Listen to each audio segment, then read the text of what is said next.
My name is Riley Hamilton, and I'm here with the wickedly talented Amy Scarlatta. Oh my God, that brought me straight back to the 2015 I Oscars. I'm not sure. John Travolta, he's sitting up there.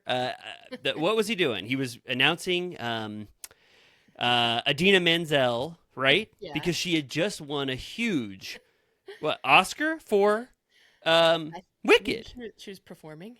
Oh, I'm I sorry. mean, She was performing. And I never got the reason why I say this is because I swear, I think you're fresh out of Wicked, right?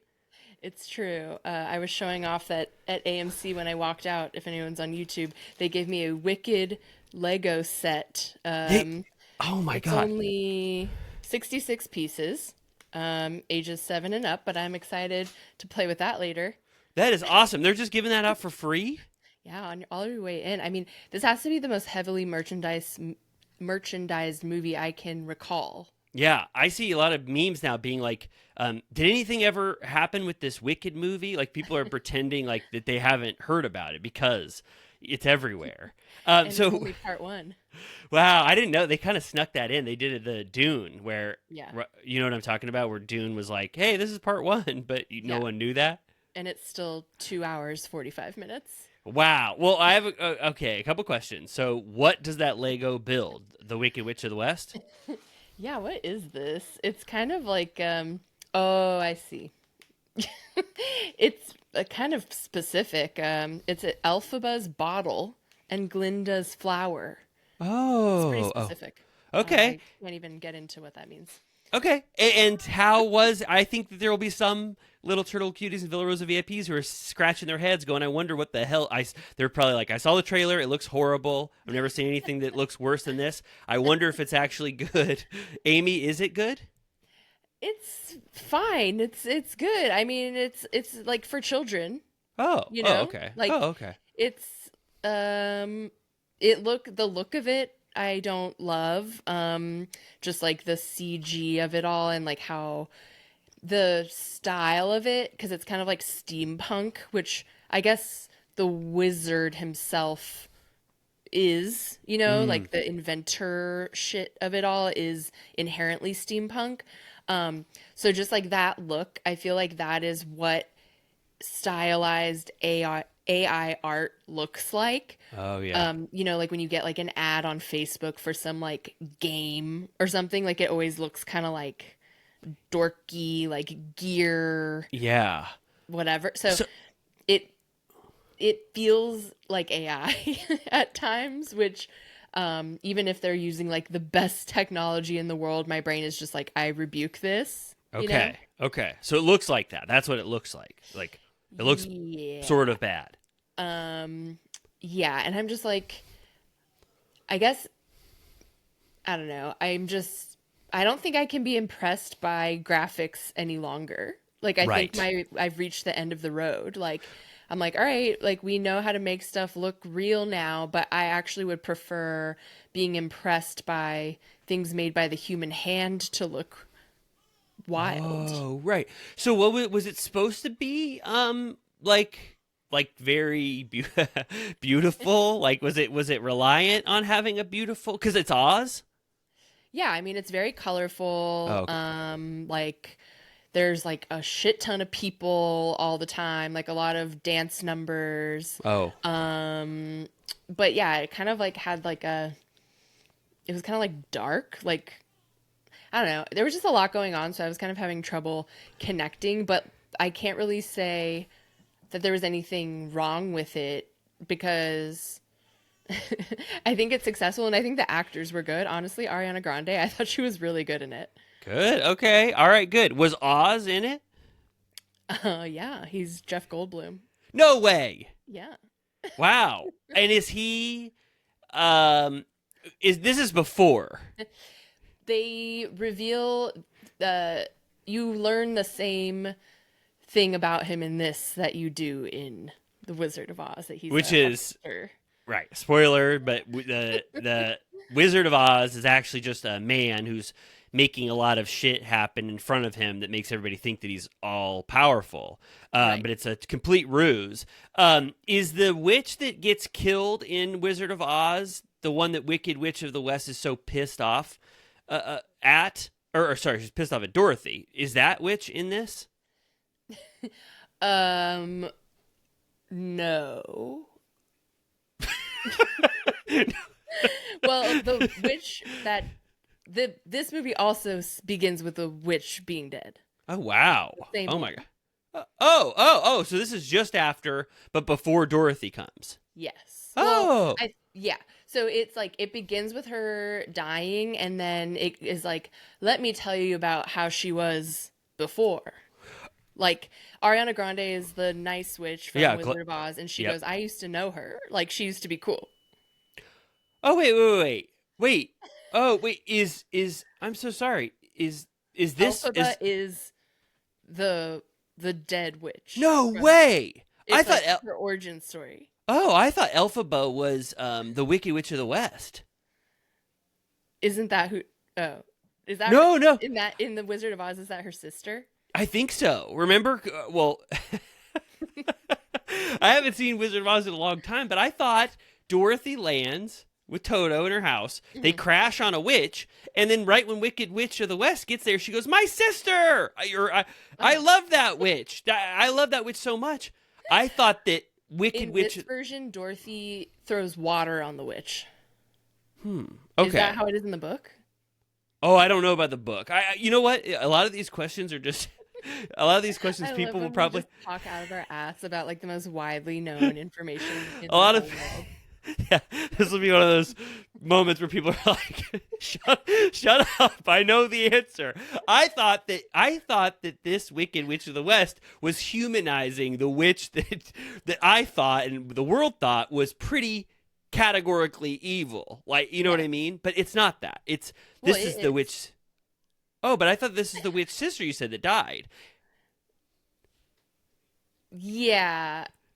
Okay, well, I didn't really think about it. It's okay. No, and you don't have to. I'm coming from a place of only knowing one. I forgot that the witch in the Wizard of Oz is different than the one that died. Well, I'm pretty sure. Here's what I remember of Wizard of Oz. little turtle cuties, Villa Rosa VIPs. Correct me if I'm wrong. Dorothy lands in what's the town called?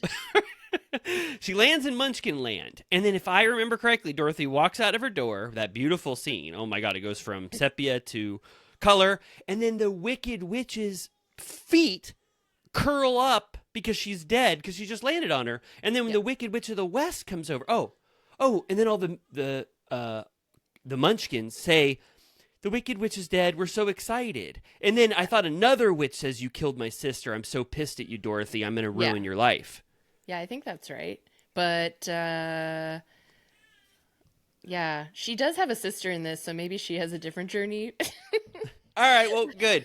So it was they good. backlog. They give you a little bit of a teaser on the ruby slippers. They give you the origin story for the hat, the broom, all of it. Whoa, where the broom came from?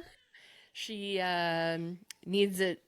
She does some spell and she needs to get away and the broom happens. I don't know.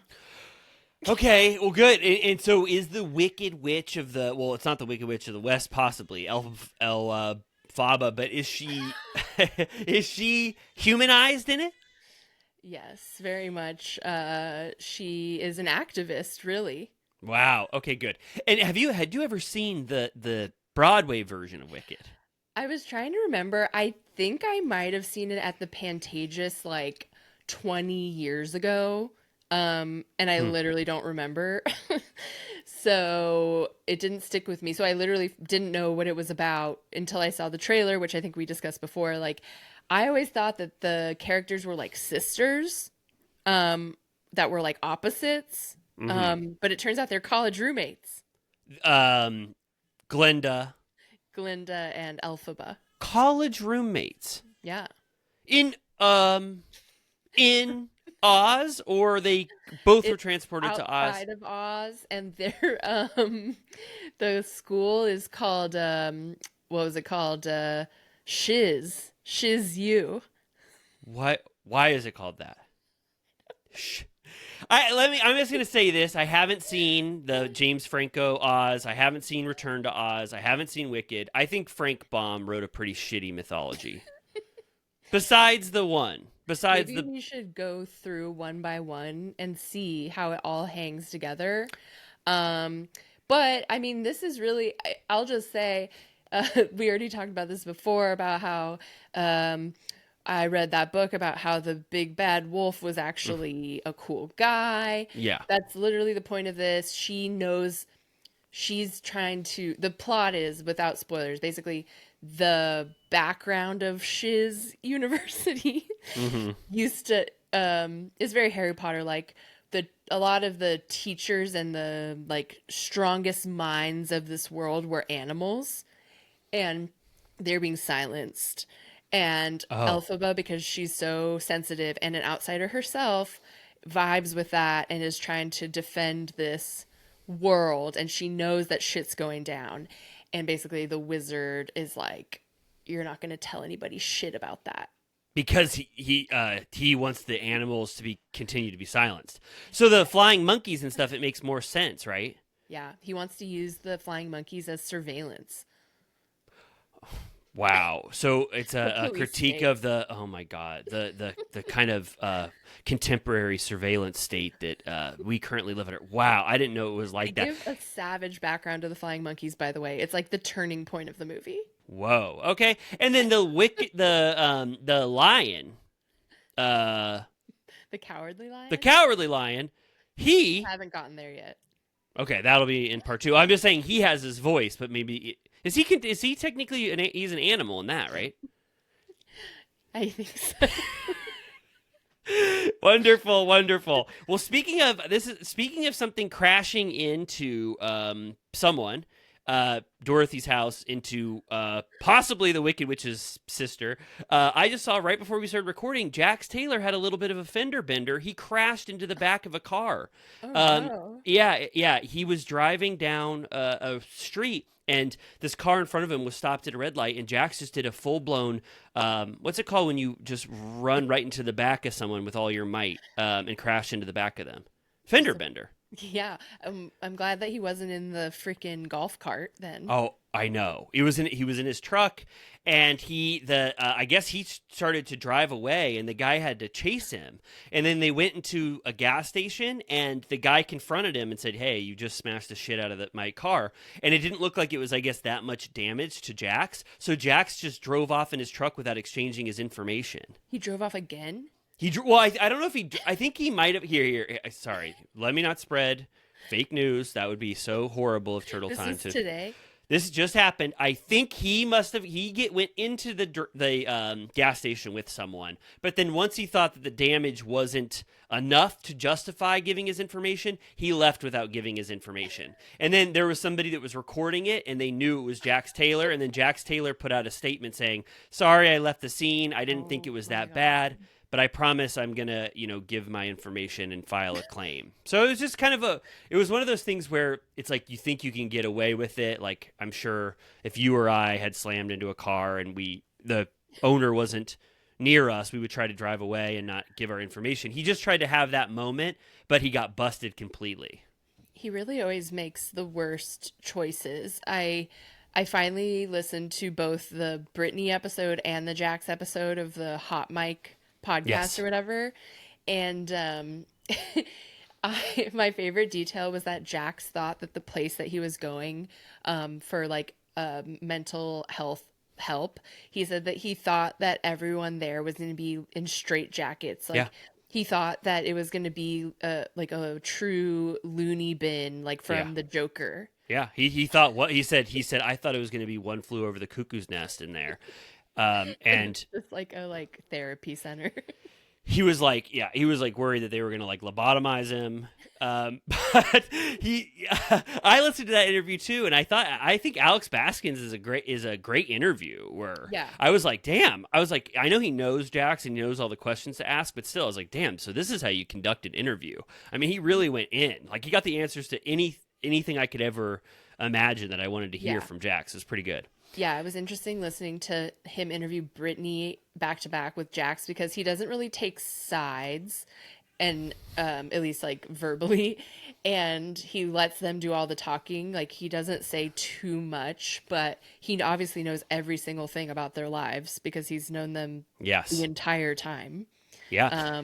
And I also, after listening to it, I obviously believe Brittany's side of things tenfold because every time he said something, I was like, seems like there's some details missing here. Yes, I noticed that as well. But he did get to the scoop, like the Valley scoop that we're gonna see, which is that he was like looking at his iPad down in the his living room while Cruz was upstairs, and he saw photos going to that guy. What, Julian, Brittany's his friend that Brittany started to date. I don't know what his name was, but yeah. naked photos were being sent, and he sees this, and he said he had a full out of body experience and started breaking a bunch of shit in their living room. And he goes, "Thank God Cruz was upstairs." And I was like, I know. I thought he was gonna say, "Thank God he wasn't home," and he was like, "Thank God he was in the other room." I was like, "Hello." Yeah, I mean, he just heard a bunch of like smashing shit or whatever, and then I didn't understand. I didn't know this. I think this was getting ahead of some shocking events, but he was like, that's what led them to go to my house and say, Jax, hop in your truck, we're taking you to this mental health facility. That was the inciting incident. I didn't know that. I thought that he just was maybe like so upset or whatever, but now we know the reason why Jax checked in was because he had that rage-filled night of horror. He sort of like, he didn't want to break the fourth wall and talk about business acquaintances or whatever, but he was like, but honestly it was like my managers, my like agent, like it sounded like his professional team were the ones that were like, actually you're scaring us, like you should get help. It's you don't want to see anybody find out, like when you go to their house and you see that they had just broken a bunch of their shit in their house, like the TV, the what's the like a coffee table? Like, could you imagine going to someone's house and they've just broken all the shit in their home? Not good. And then he also, I don't remember what you already recapped me on last time, but I was completely shocked that he threw Brittany under the bus and was like, she's the one that calls me to hook up. Yeah, he said he said on 4th of July she'll say, "Hey, you want to come over for dinner and drinks and maybe fool around?" And he got a little nasty at the end too. He was like, Brittany just wants me to fail, so that she can tell everyone like that that I really was as horrible as I was. But then he admits to being so awful and leading her to this. And they both have said to Alex Baskin, I think he asked both of them. They both say they're never going back. Jax said, absolutely not. I can't do that. I put her through hell and I have moved on. I love her for the rest of my life. And then Brittany absolutely will probably never go back to Jax. So it's done. Totally. I also like that Alex was like, because Jax said, actually, Jesse and Michelle's divorce is so much worse. Like they're having, like it's so much nastier and the money stuff is way harder and they're going head to head on everything. And Alex is like, well, your marriages were completely different. You and Brittany had a loving marriage. And I don't think that Jesse and Michelle's divorce was a surprise to anyone. I was like, damn. Wow, that's what Alex Baskin said? Yeah. Wow, I didn't hear that moment. Wow, yeah. The Valley, though, they're really. I'm not gonna like hype it up, but I can't help myself from being like excited to see it. Brittany already said it was the best reality television season that she's ever done, and then Jax was also touting the shit out of it. So I know he said that he's apparently his breakdown is literally the first 2 episodes, and he's like, I know I'm gonna get so much shit for it because I act so poorly. But the show is the show and I have to do it. And I'm like, holy shit, I can't fucking wait. Like if he thinks it's bad, yeah, yeah, I couldn't, I don't mean this as a Jax defense at all. But like, I almost can't imagine him breaking a bunch of shit in a house. You know what I mean? Like, did he ever break anything in Vanderpump Rules? We've been watching him for 10 years. Schwartz's phone, remember? Oh yeah. Yep. And Schwartz is like, that's mine. That's my phone. Yeah, you're right. That was a little, that was a hot-headed moment where he broke a piece of, someone's, and he electronic. got in multiple fights with other men. Frank. Yeah. Well, remember, all Frank did was just lift him up in that parking lot. Do you remember that? I do remember. Well, good. Last thing, speaking of physical, somebody getting hurt, I have to say this is horrible news. Did you see that Jay Leno took a huge tumble outside of the Hampton Inn right Yeah. before one of his shows? Right after Conan's Oscar hosting gets announced, I think there might be something happening in the background there.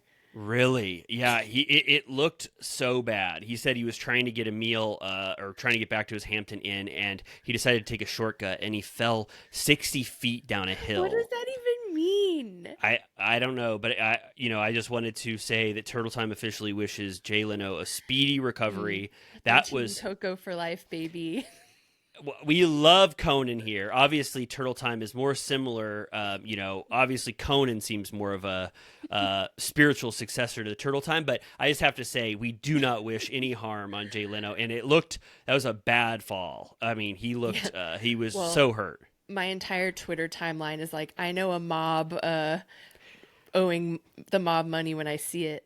People say that for sure, but I think I kind of believe. I don't know. I think I kind of believe him that because have you done that before? Where you're He already got lit on fire like a year ago. I know I think he takes things to the extremes. And I was thinking this is going to sound stupid or whatever, but instead of walking back to the Hampton Inn, he should have driven one of those amazing fancy cars that he's always driving.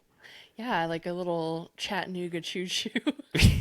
I mean, he's renowned for having that amazing garage of 50 him and Jerry Seinfeld are like that, both of them. Car heads. Amazing. Well, any other news on your I don't think so. It was all of everything was just airing on Bravo this week. It was like 400 hours of television. Yeah, you sent me a little. It was kind of like it was in the SNL cards, and it was a story on Bravo, and it said, "Look at what this week looks like of Bravo," and it was like Monday afternoon, Tuesday, and it was just all the shows that Amy and I have to cover, and which is amazing because Amy and I love doing that. But it is a daunting time because OC is still happening while all of the other pile of pile of content is coming up the hill. So we have a lot to cover, which we're going to start now.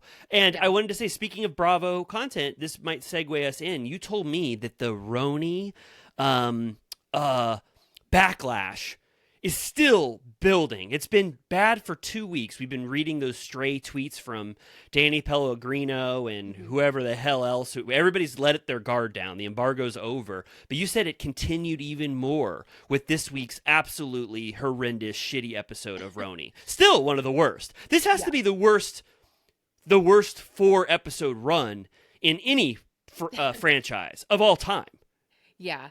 I feel like I've just seen more and more people that originally held firm that the show is good finally saying that this is unacceptable. Mm-hmm. Even my favorite podcast that I was talking about, Who Weekly, that originally were like, what's not, it's fun or whatever.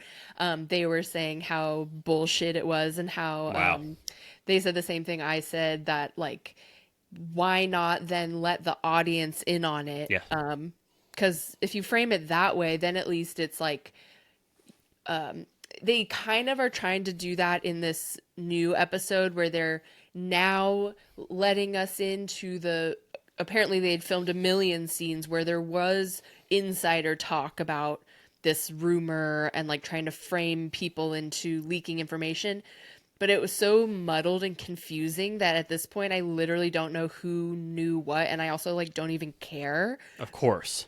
Because if it was a very pure and simple thing where they were let's tell everybody something different and see and then it turned out that Brynn just lied out of her ass and they were what's wrong with you? But everyone got something a tiny bit different. So by the end it was just okay, Raquel knew, Brynn half knew, it was so confusing. By the end I was I literally don't give a shit.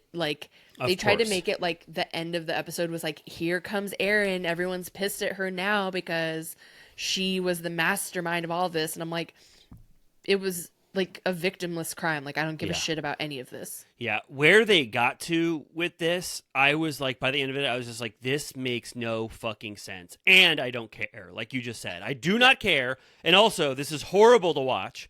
And, like you just said, they purposefully cut out 100 moments where this was teed up like a very shitty prank, like a shitty, low-level, bottom-of-the-barrel prank. They purposefully edited out all of those moments, so we had to pretend like it was real, or we had to think it was real, and then we find out that no, this thing was spreading like wildfire, and they were all just handling it so poorly. So I think, this whole episode is just the aftermath of it, so I kind of want to just talk to you really quick, because it'll frame everything.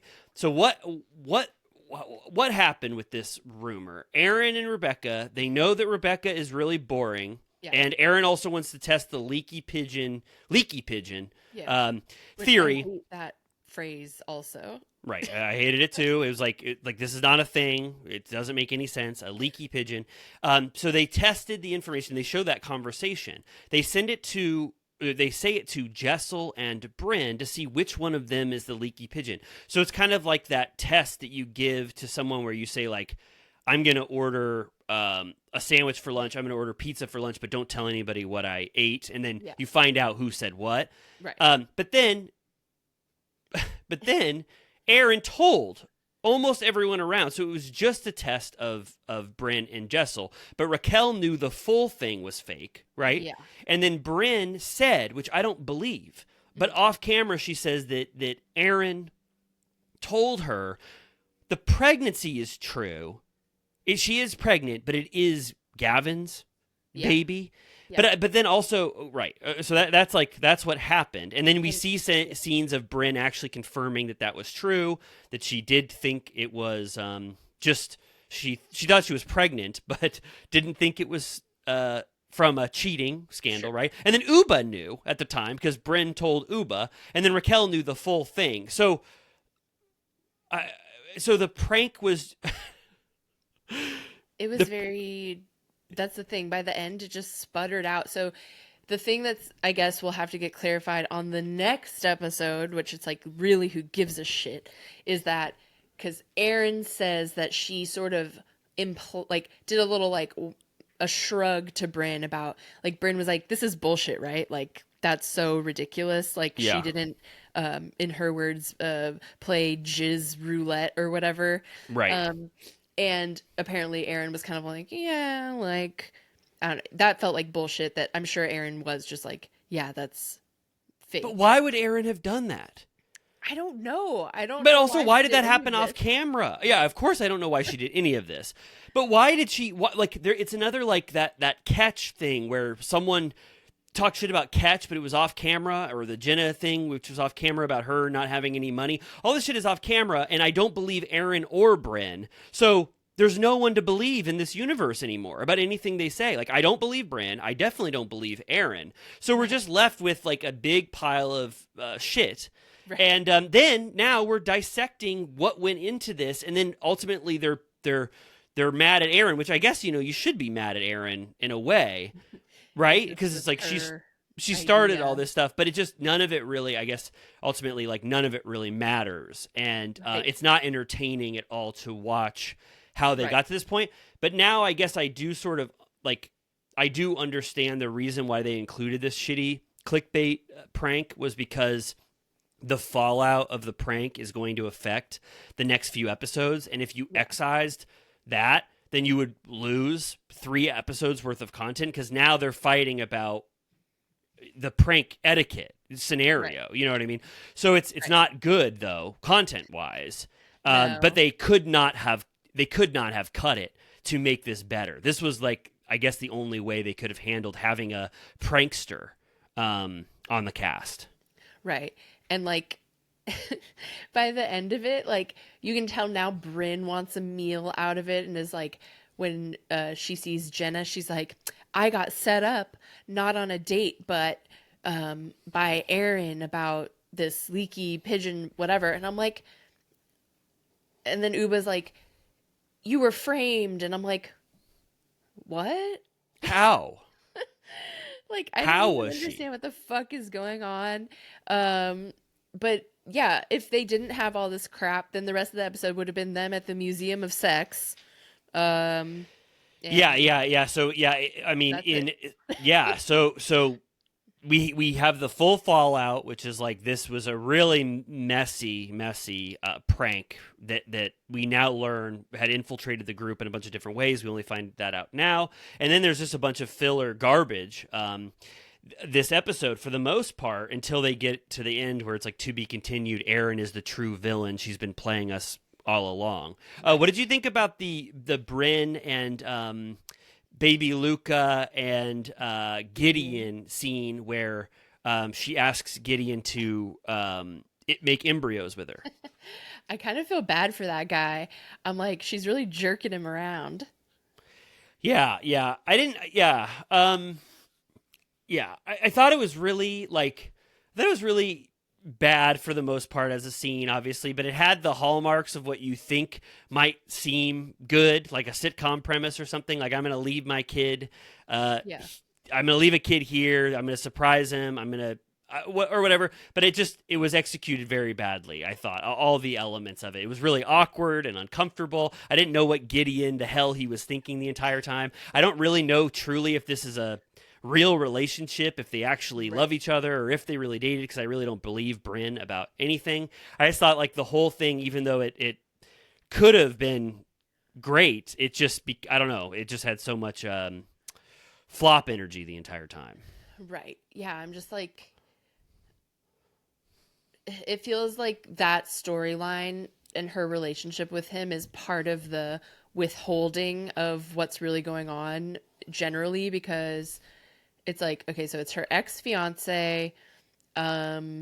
She's making it sound like he'll do anything for her, anything she wants. If she wanted to marry him tomorrow, he would.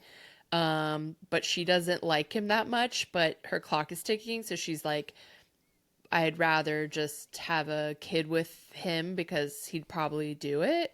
Um, but I don't know. I just feel like we're still like always at a distance, because like she's saying it would literally be like, as of today, like she said Q1 2025. So like that would be like very soon. Yeah. Yeah, I'd be interested to know like what came of this, because I guess just I just can't. Unfortunately, I just don't trust Bryn for the most part, so I just don't know if this was real or what was real about Yeah. this. I mean, she There, like laughed through it. yeah, there's a part where they're talking and they're having their scene or whatever, and then Luca just kind of like disappears, and then they don't like you know what I mean, in a babysitting scene, like they're supposed to be watching him, but then they like Luca just goes away, and then Gideon He's and her are playing still with, having like chokeable toys. right, but it's like they didn't explain like, hey, we should be watching him, but obviously like his mother is probably there and all the It's like crew the members, whatever. scene, when she had Tom and Ariana babysitting and her mom was Right. like lurking behind the countertop. Yeah, exactly. So anything else to remark on? It kind of culminates in that pigeon brunch. What'd you think about that? Sucked. Horrible. Yeah. I was watching Lindsay Lohan on Watch What Happens, and the bartender was an actor. I don't remember his name. I remember him from, he's in like a Hallmark movie or something. But he apparently, the actor was a Bravo fan, and Andy asked him what shows he likes or is liking, and the guy was like, I like the new RHONY. And Andy was like, that makes me so Oh, happy. Like he was like, thank God. wow. That's wow. That's what Jeff Lewis said too on the one that like last week or whatever. He goes, RHONY is actually my favorite franchise, Andy. Yeah. So I think the way to Andy's heart now is to pretend that you love this new season of RHONY. Yeah, I mean, I texted you and I think I posted on Instagram, but I was in New York last week and I ended up randomly going to a restaurant that's featured in season 4 of RHONY. And so then, of course, right after I left that restaurant, I went home and watched that episode, and like, I think probably 2 or 3 after that. And I'm just like, we had it all. Yeah. We You know? really did. We really did. It was a beautiful era. Did you see that TikTok where it was like it's a great TikTok. I forget who made it, but they were there when they were filming when the new RHONY was filming the scene of the double date where Abe wore a leather jacket. Did you Oh, see really? that TikTok? Did I send No. it to you? Well, she said like she was just talking about like the scene, like how cool it was to see like what they did or whatever, like they were lights set up for that scene from production or whatever. And she said that she saw producers that were holding phones saying, "Remember to talk about this." And I Oh, was like, I was like, I know that that happens on a lot of different franchises, probably, yeah. where they're like, talk about Uba or whatever. But I was just Yeah. like, I cannot believe that there are so many people that are dedicating their lives to trying to make this show good, and they have all the resources in the world, and then this is what they give us. I Like they're know. setting up lights. The producers are going, please, for the love of God, talk about this. Like please, let's do something else here, and it's just Yeah. it's Because just not working. we can blame the cast, but ultimately the framing of this whole prank thing falls on like the story producers. Like they were like, let's not tell the audience. Like they could have involved us throughout and they decided to string us along, you know? Yeah. I wonder though. I wonder if it got too far along at a certain point, like where they thought maybe this could be good, like if executed well, where Rebecca and Aaron had devised this plan or something. Like maybe they thought that there could have been something good here, but obviously, that was the wrong call for sure. And well, okay, yeah. I mean, that was a bad episode, but less fun to even, I guess, talk about in a way. And then like starting with the Clueless episode, the Clueless Party episode, which we said was one of the worst. There was like one other bad episode, and then there was the prank episode, and then this one. It's like we're on a horrible run right now on RHONY. Yeah, it's brutal. And how many episodes in are we? 9, 8. That 8. was episode 8. So we got we're halfway through. And like, you know, they have in that the preview of them in Puerto Rico or whatever, there's apparently some major fight on the last night. Like you can see the producers get called out. But you can see that it's Uba, and so I'm like, we've seen her get like Mhm. in these fights before, and it was always over something that I didn't give a shit about. So Yeah. I'm just like, I have no expectation that it will be something juicy. Me too. Yeah. Yeah, I don't either. Yeah, Jessel called this whole thing. I mean, I can't believe they kept it in. She called it clickbait in the moment. And I was like, Yeah. "Oh my god, that's exactly what it is. Yeah. Clickbait at the highest level of a full season." And now you and I are so desensitized to any conflict that they might have because we know what is par for the course for them in terms of what they bring, that I wasn't enticed by any moments in the trailer. I was just like, I know that this is going to be so much worse than we think it is, or like so much lamer than we think it is. Not prompted properly. Just it'll just be bad, like the Yeah. rest of it.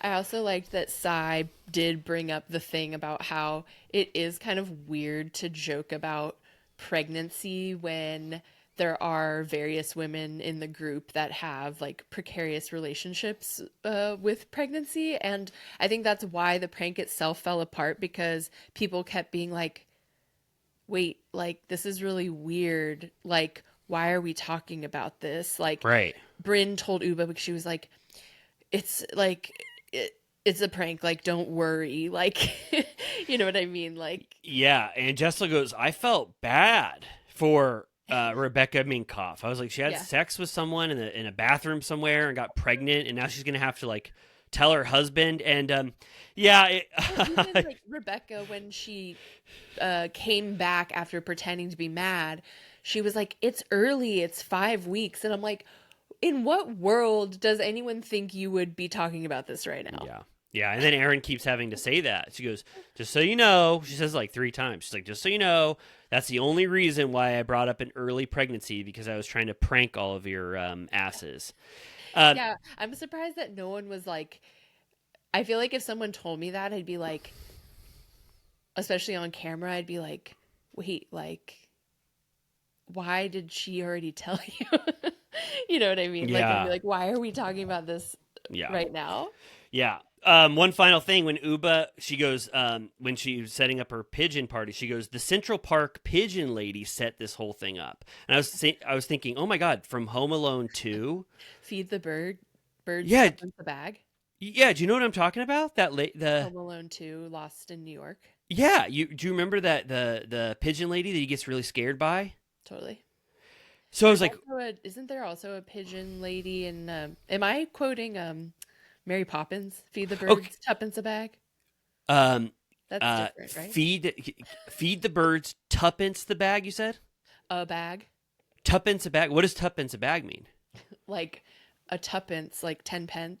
Oh.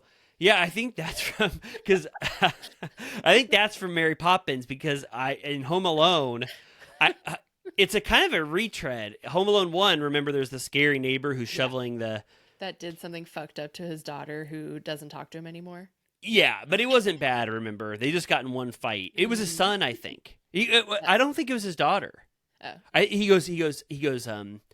He says, my son, I had a fight with my son and I haven't talked to him in years. But then what's his name? Kevin McAllister. He has the same preconceived notions about that old man, and then with the Central Park pigeon lady. But I just thought it was interesting that Uba referenced Home Alone 2.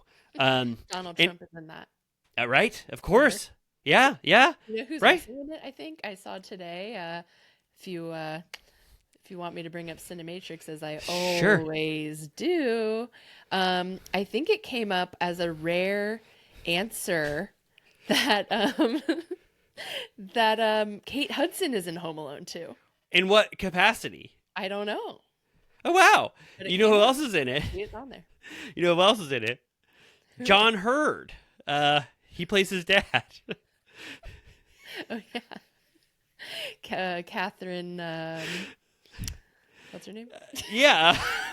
You know who else is in it? His mom, Catherine O'Hara. So anyway, good. Yes, wonderful. Anyways, fuck RHONY. They need to figure it out. I think people are like actively going to become enraged if they don't change the cast. Well, here, I have a question for you. So first of all, people say, Amy Riley, you don't have to talk about this anymore if it hurts you. If you're getting mad and upset, don't talk about it anymore. And it's true. But up until this point, it was kind of fun to talk about RHONY and how bad it was. But it's getting to the point where it's providing no joy. So I think, we'll be probably popping in and out. But it's pretty bad. It doesn't need a full recap because nothing really happens that's worthwhile. And I feel bad of certain people in the cast that are lost in the sauce or caught in the crosshairs that I think could be interesting otherwise, but generally it's just really shitty. And I'm curious to see what they'll do, but I have a feeling it's going to take them like a really long time to figure it out. Yeah, it got a ratings bump this week because they put Beverly Hills in front of it.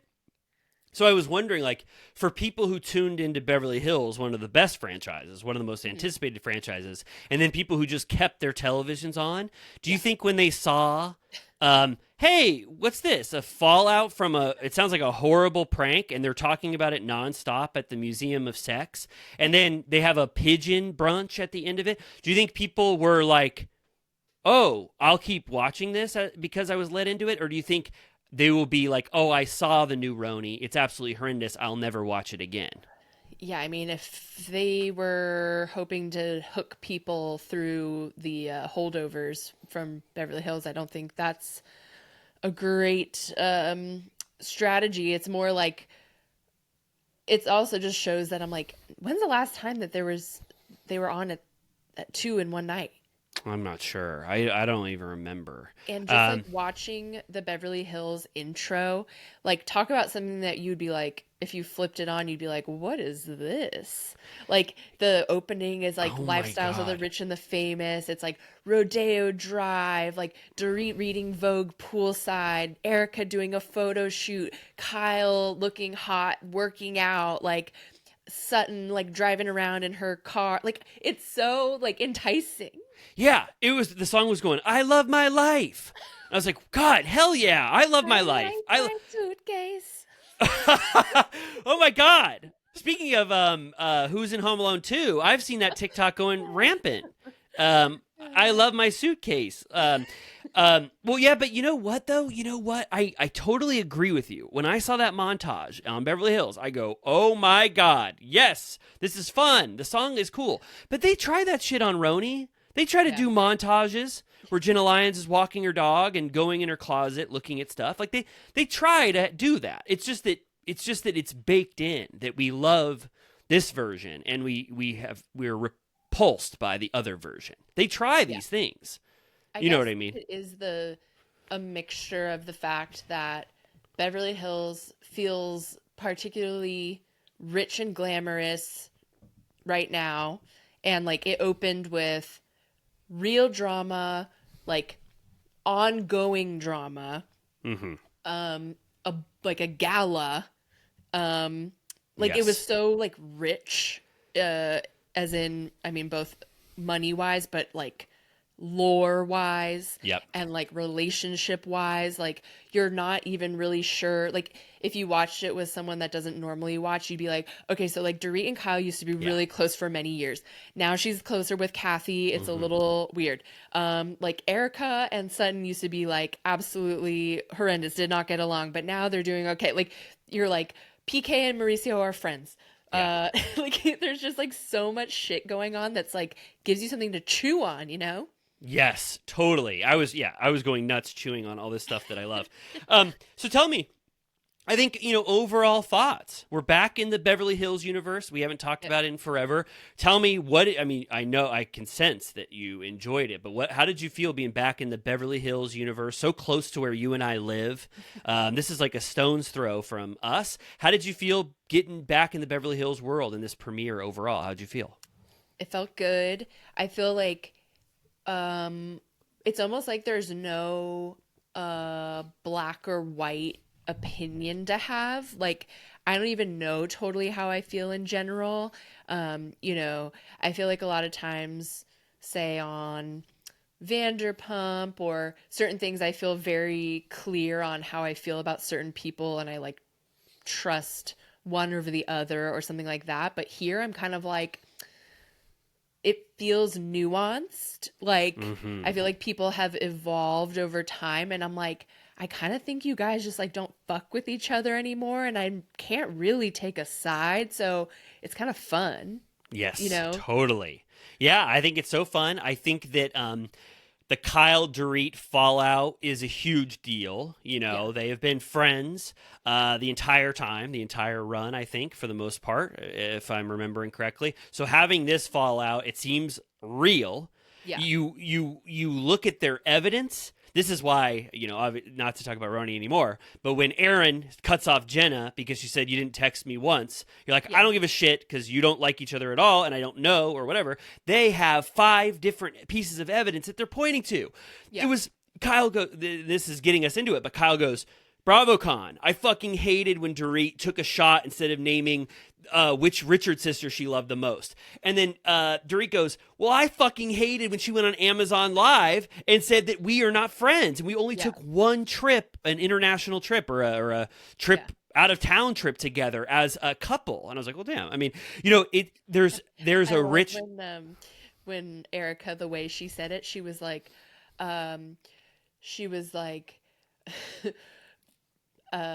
watch what happens live, Amazon Live, BravoCon. Yeah. She goes, what did she say? This stuff means a lot to them, and I can't tell them otherwise. It means something to them. But what I did, I did like that there is evidence here. Like, I could imagine both of them being upset in their own respective ways about how they've treated each other, this whole time. So that was huge. And then this whole thing, Sutton, it starts. Sutton goes, she's at Jennifer Tilly's house. Jennifer Tilly is so happy to see her. And Sutton goes, do you remember when we went to Spain? And Jennifer Tilly's like, I don't know if I was there. And Sutton goes, well, speaking of Spain, I love surrealism. I want to host one of the biggest Salvador Dali parties that Beverly Hills has ever seen. And she starts calling everybody. She goes, Dorit, you absolutely love surrealism. Salvador Dali is one of your favorites. Dorit loves that one painting, Goya. That's not surrealism, but that big monster that eats his son? Yeah. She loves that painting. So she's so she's calling everybody, setting up this huge surrealism party, and that's what we're leading to. Half of this episode is at that party, so I just wanted Yeah. to get that out there. Yeah, and Jennifer Tilly is kind of a perfect friend of because she's just a fun persona, and I don't foresee her bringing too much drama, but she's just kind of a fun sounding board and just a glamorous lifestyle person that will be Yeah. fun to have around. Totally. Yes, totally. And and I think, and another thing I was thinking is that we know the Fox Force 5 era where for about 4 seasons or 5 seasons there was this stuck in amber alliance that nobody could get through, and Sutton and Garcelle were completely on the outs of this thing and trying to maybe poke holes and get people to turn. And then once Lisa Rinna was removed, and then Erica, I don't know, I mean, Erica's still in the alliance, but now that Kyle and Dorit are out, the alliance is completely broken now. Kyle has no real allies, and Sutton and Garcelle are able to get more powerful in this vacuum, Right. that exists now. So I do like that in terms of the legacy of the show. We're getting a full shift of the dynamics now. Yeah, and Erica's like almost kind of a peacemaker. Yeah. Like she's like, hell yeah, I'm through the worst time of my life. Like now I just want to be friends with everyone. Like I'm actually chilling, you know? Yeah. Who else did they lose in the Fox Force 5? Rena was a huge piece, but Erica, Kyle, and Dorit were like, I mean, was there one I'm missing? Because Crystal was she was more Garcelle and Yeah. Sutton The Fox aligned. Force 5 thing is like not iconic to me. Like No. It's I not. don't like remember. It's not iconic to me at all, and I don't even think there was 5 members. But what I did think is that they actively pushed out anything that they didn't want on the show and had a secret truce that they would never get filthy with any of them. And they were just a power dynamic at the top that were untouchable for a really long time. And it kind of made Beverly Hills stale for a while. And I think now I'm just saying that we're kind of shifting out of that. Right. Yeah, I'm curious, like, is Garcelle like, because as they showed her update, it's really like about her career. So I'm curious, she's not afraid to just poke holes in anyone's bullshit. Like that, I feel like is always her position. But I'm like, is she actually, I guess she's just the closest with Sutton. Yeah, she loves Sutton. She doesn't like Kyle, and you can tell she doesn't like Kyle. Kyle and Garcelle just kind of put up with each other.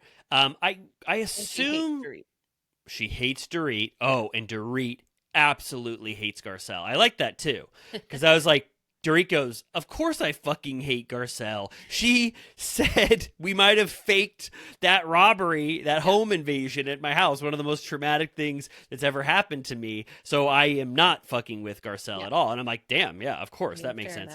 Fair enough. Like, Kyle ended up opening up to Garcelle, which she was like, because I feel safe with you. And I was like, do you? Like, I feel like she's ready to throw you back under the bus any minute, but okay. Yeah.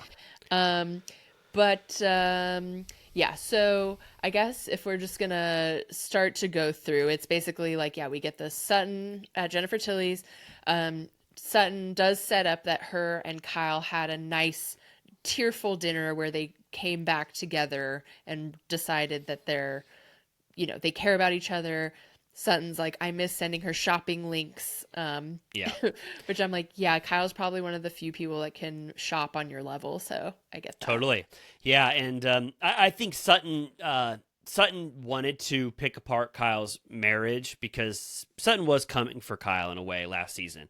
But I liked that Sutton realized that she likes Kyle genuinely and wants to rebuild that friendship. I like Kyle and Sutton's dynamic. So I was happy that she decided to go that route. Yeah. And then we go to the Pacific Design Center, so very close to Sir. I could smell the goat cheese balls. Oh, yeah. We parked there to go to, what's that event that we go to? Pride. Yeah. Remember, we parked at the Pacific Design Center, so we were right there. Erica, the guise of this is that she's redecorating her little apart or condo, whatever you want to call it, house, to get rid of all of her Tom Girardi furniture. And she invites Dorit, which I feel like I'm like, do you like Dorit's taste? felt more like you were just friendly, and I don't think they were actually shopping anyways, but I'm like, I don't know Right. if Dorit's the one I would invite, but that's for another day. Yeah. um Yeah, I don't know. I think maybe of all of the cast members, I think Dorit aligns most with Erica, right? If you were going to choose someone on that cast to have a design uh, I was conference with, thinking about it and I was like, do any of them have actually good taste? I'm not sure. Erica is the best one with the best taste, right? Well, I guess it remains to be seen because her last house was so nuts Yeah, that you're like, I don't even know what this is. Like, it was so weird and like old and stuffy that wasn't like her style in general. right. And then her new place is like has all the leftover hodgepodge shit from her old place. So I guess we'll see. Hopefully she does a reveal. But generally, I haven't been impressed. Like, even like they're all very like buying shit that just looks expensive, but it's kind of like generic. Like Kyle has like that neon sign in her entryway. They all have like the like Hermes blanket, the like Tom Ford book. Like it's all very like Right. I I don't I know, will whatever. drink no wine before it's time. Right. It's like the modern live, laugh, love, basically. Yeah. I like, all you probably will disagree with me, but I like Sutton style. I was trying to look around her house. I need to take a look. Horses. Remember that cat sweater that she wore? Oh, you're talking Uh, clothes. well, everything. Yeah. I mean, like, I think I that mean, that would be that I would model my style out, after Sutton of anybody on this cast. okay. I feel like Erica slays the most. Like her attention to detail is unmatched. I mean, Dorit certainly puts the effort in, but it always kind of gets made fun of. Yeah, Whereas Erica always pulls it off. right. Yeah, and then Dorit says, I was shocked. I was like, oh my God, I can't believe this is happening. Yeah. But Dorit goes, because they did a great job of editing this, where we know something huge is coming, all these developments that we've been hearing off season, and they gave us no lead up, or maybe they did. but I loved how they did it, where Dorit just tells Erica first before the news drops, and we get the real authentic reaction of Erica learning in real time. And I loved Erica's reaction. I thought it was so sweet. She goes, I think I'm gonna cry. Yeah. And then she hugs Dorit, and then Dorit is in a very good place about this separation. I mean, she's like not that upset. She's very matter of fact.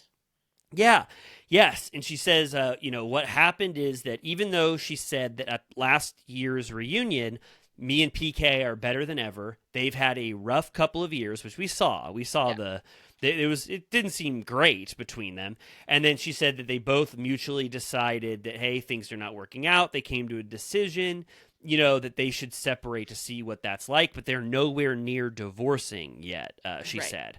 But then she says, she gives one big reason for a lot of the turmoil. And she says, PK has been drinking his ass off.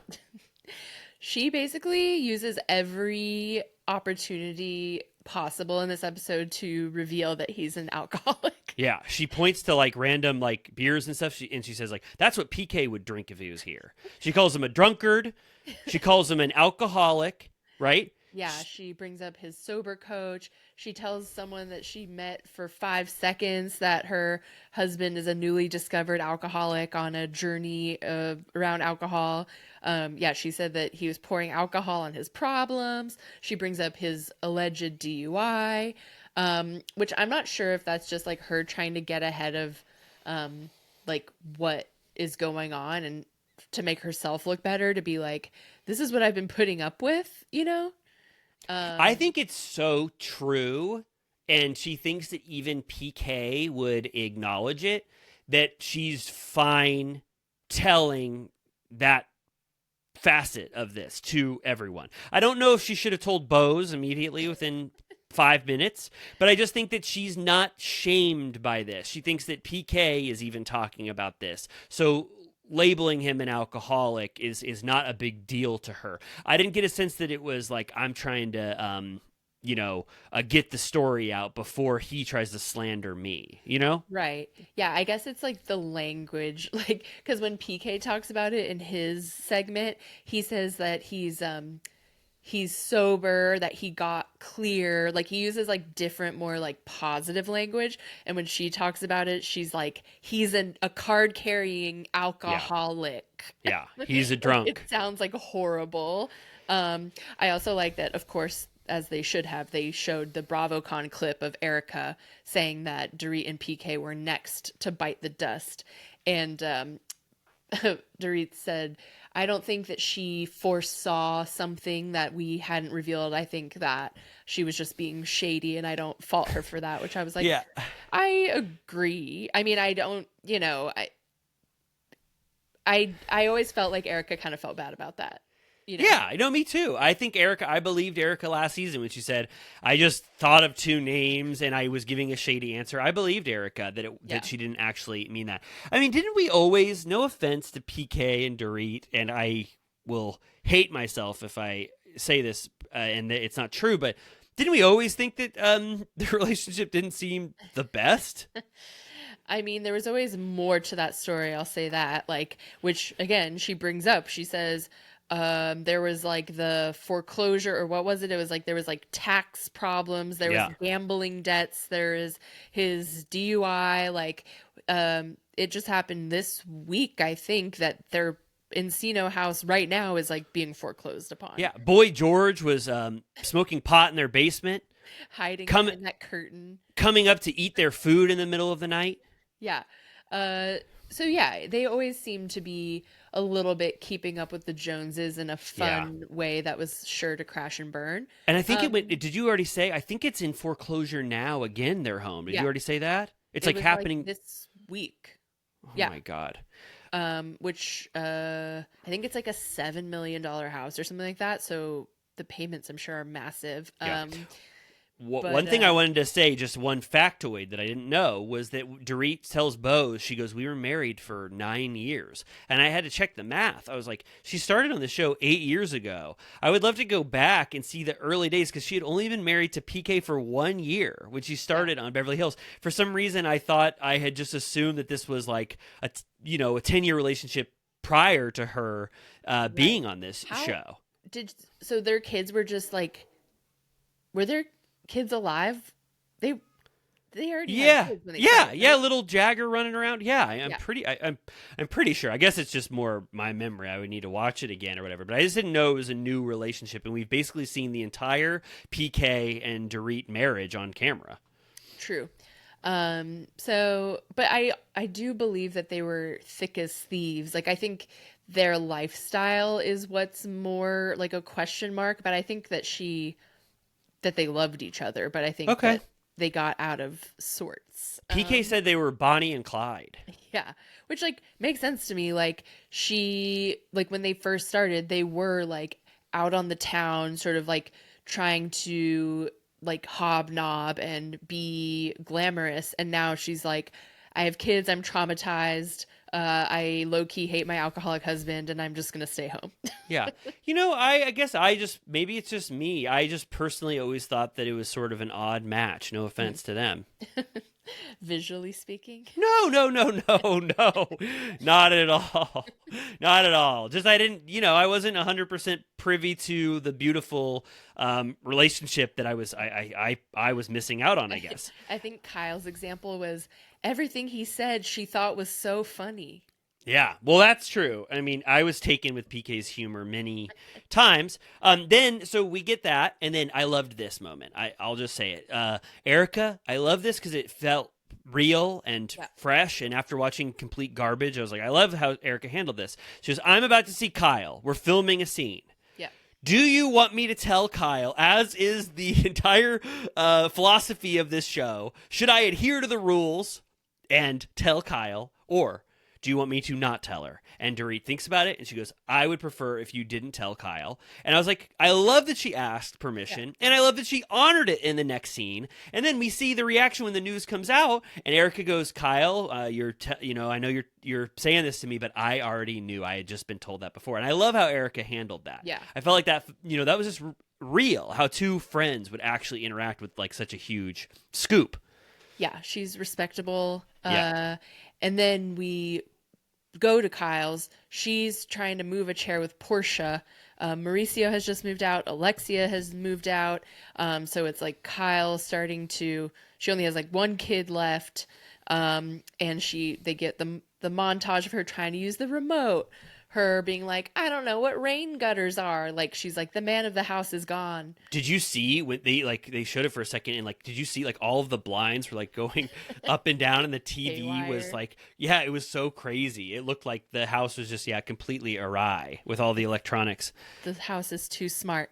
And she tells Erica that the last time she saw Dorit was at the reunion, which I love that they're still a little bit like sketchy on what they're allowed to say. Like, she said the last time we all got together, but then they like showed the clip anyway. That's Kyle's like pro brain. She's like, I'm used to saying this for 14 years. I'm used to saying the group got together or the last time we were in New York. Now, modern day housewives, they say, BravoCon and all this other shit. And so we are reminded that, so actually, because Kyle didn't know until it aired that Dorit had read that text message, because that took place in the trailer at the reunion. So like they didn't beef that out at the reunion, right? Like that, she saw that later, and that's what they're still sort of in a fight about. Yeah, and do you recall, like, so Kyle texted Dorit and goes, for the love of God, don't talk about you and I's friendship right now. That's too much for me to handle with all this Morgan Wade shit right now. I know we've been having a little bit of a rough patch, but let's not talk about that at the reunion. And then Dorit read that in her trailer and said, look at how she's trying to manipulate me. I was going to bring up how her and I were on a rocky patch, and look at how she tried to silence me. And then Kyle said, that's the lowest thing I've ever seen anybody do, which I was like, right. Do you remember the history of Beverly Hills stuff that Brandy was doing, that Lisa was doing?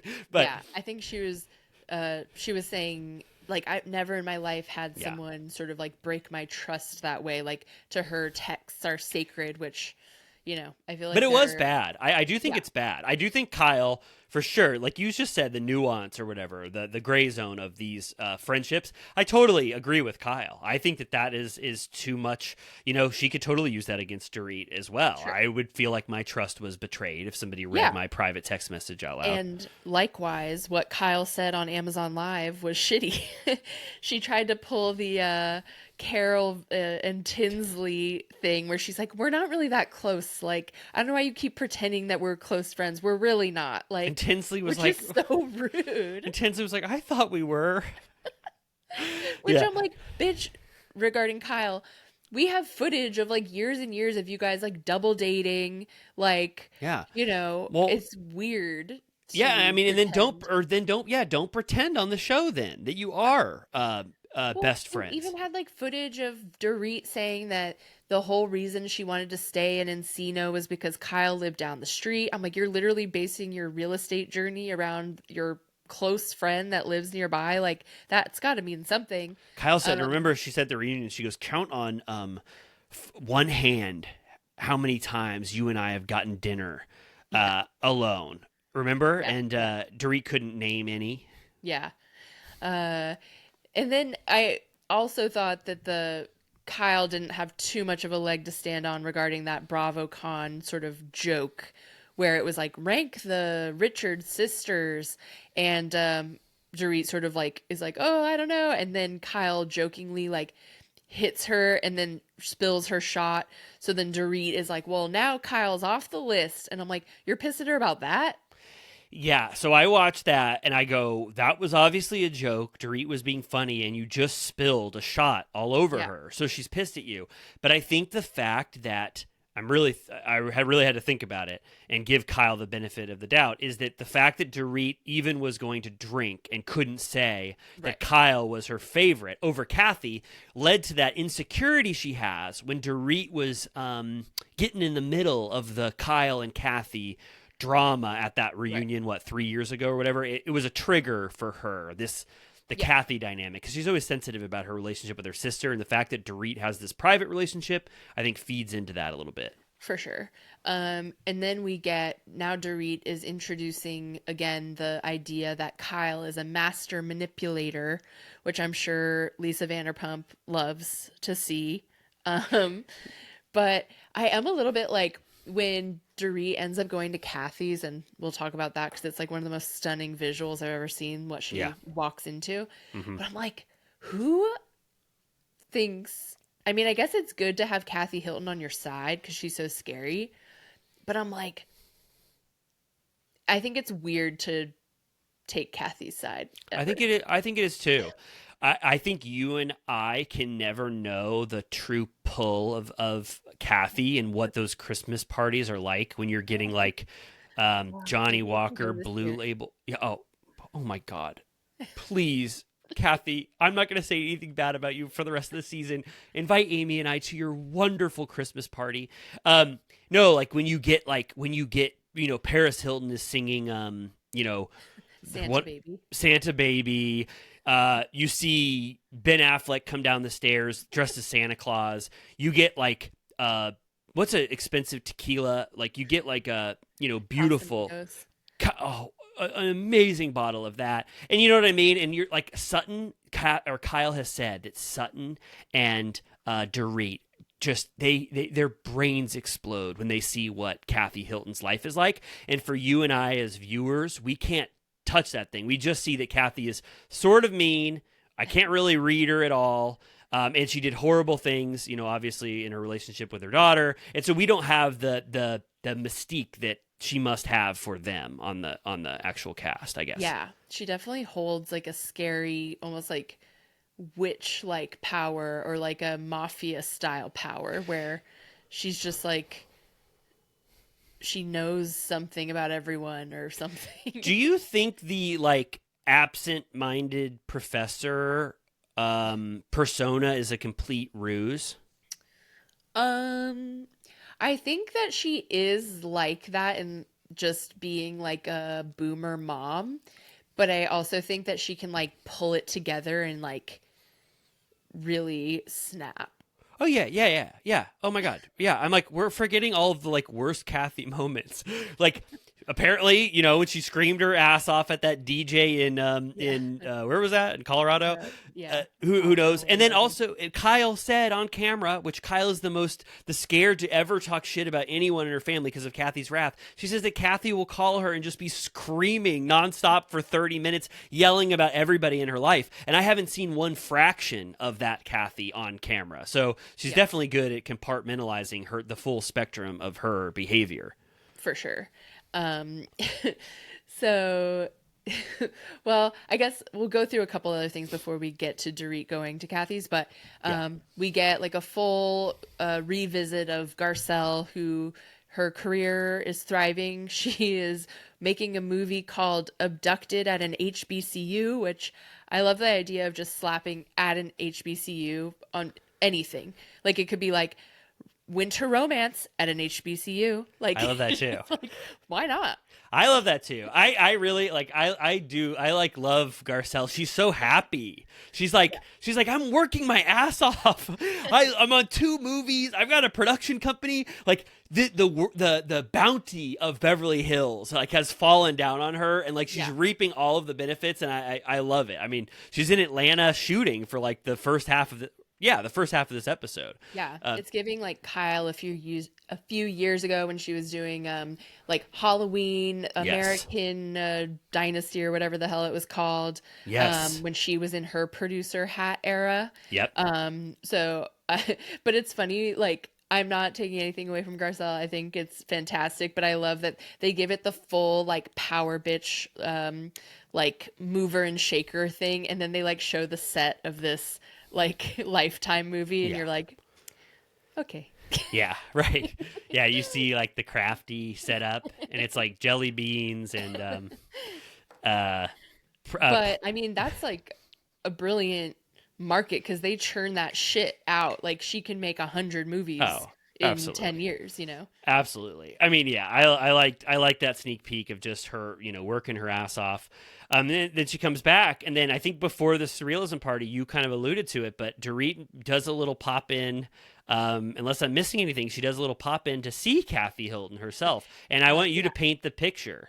Well, first of all, on her way there, she's absolutely Oh, ripping a cig in the right. car, which I feel like was one of the most touted images of this episode because we love our housewives smoking. It usually means they're in crisis or full degaff mode. She made cigarettes cool again. It's true. They're back, as we've said.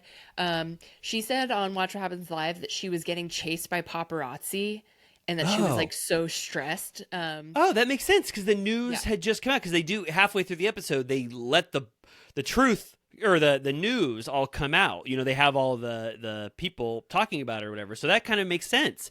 That's why she was flying like a bat out of hell, ripping that cigarette through the canyon. Do you think this gets into the upper echelon of the most iconic cigarette smoking scenes in history?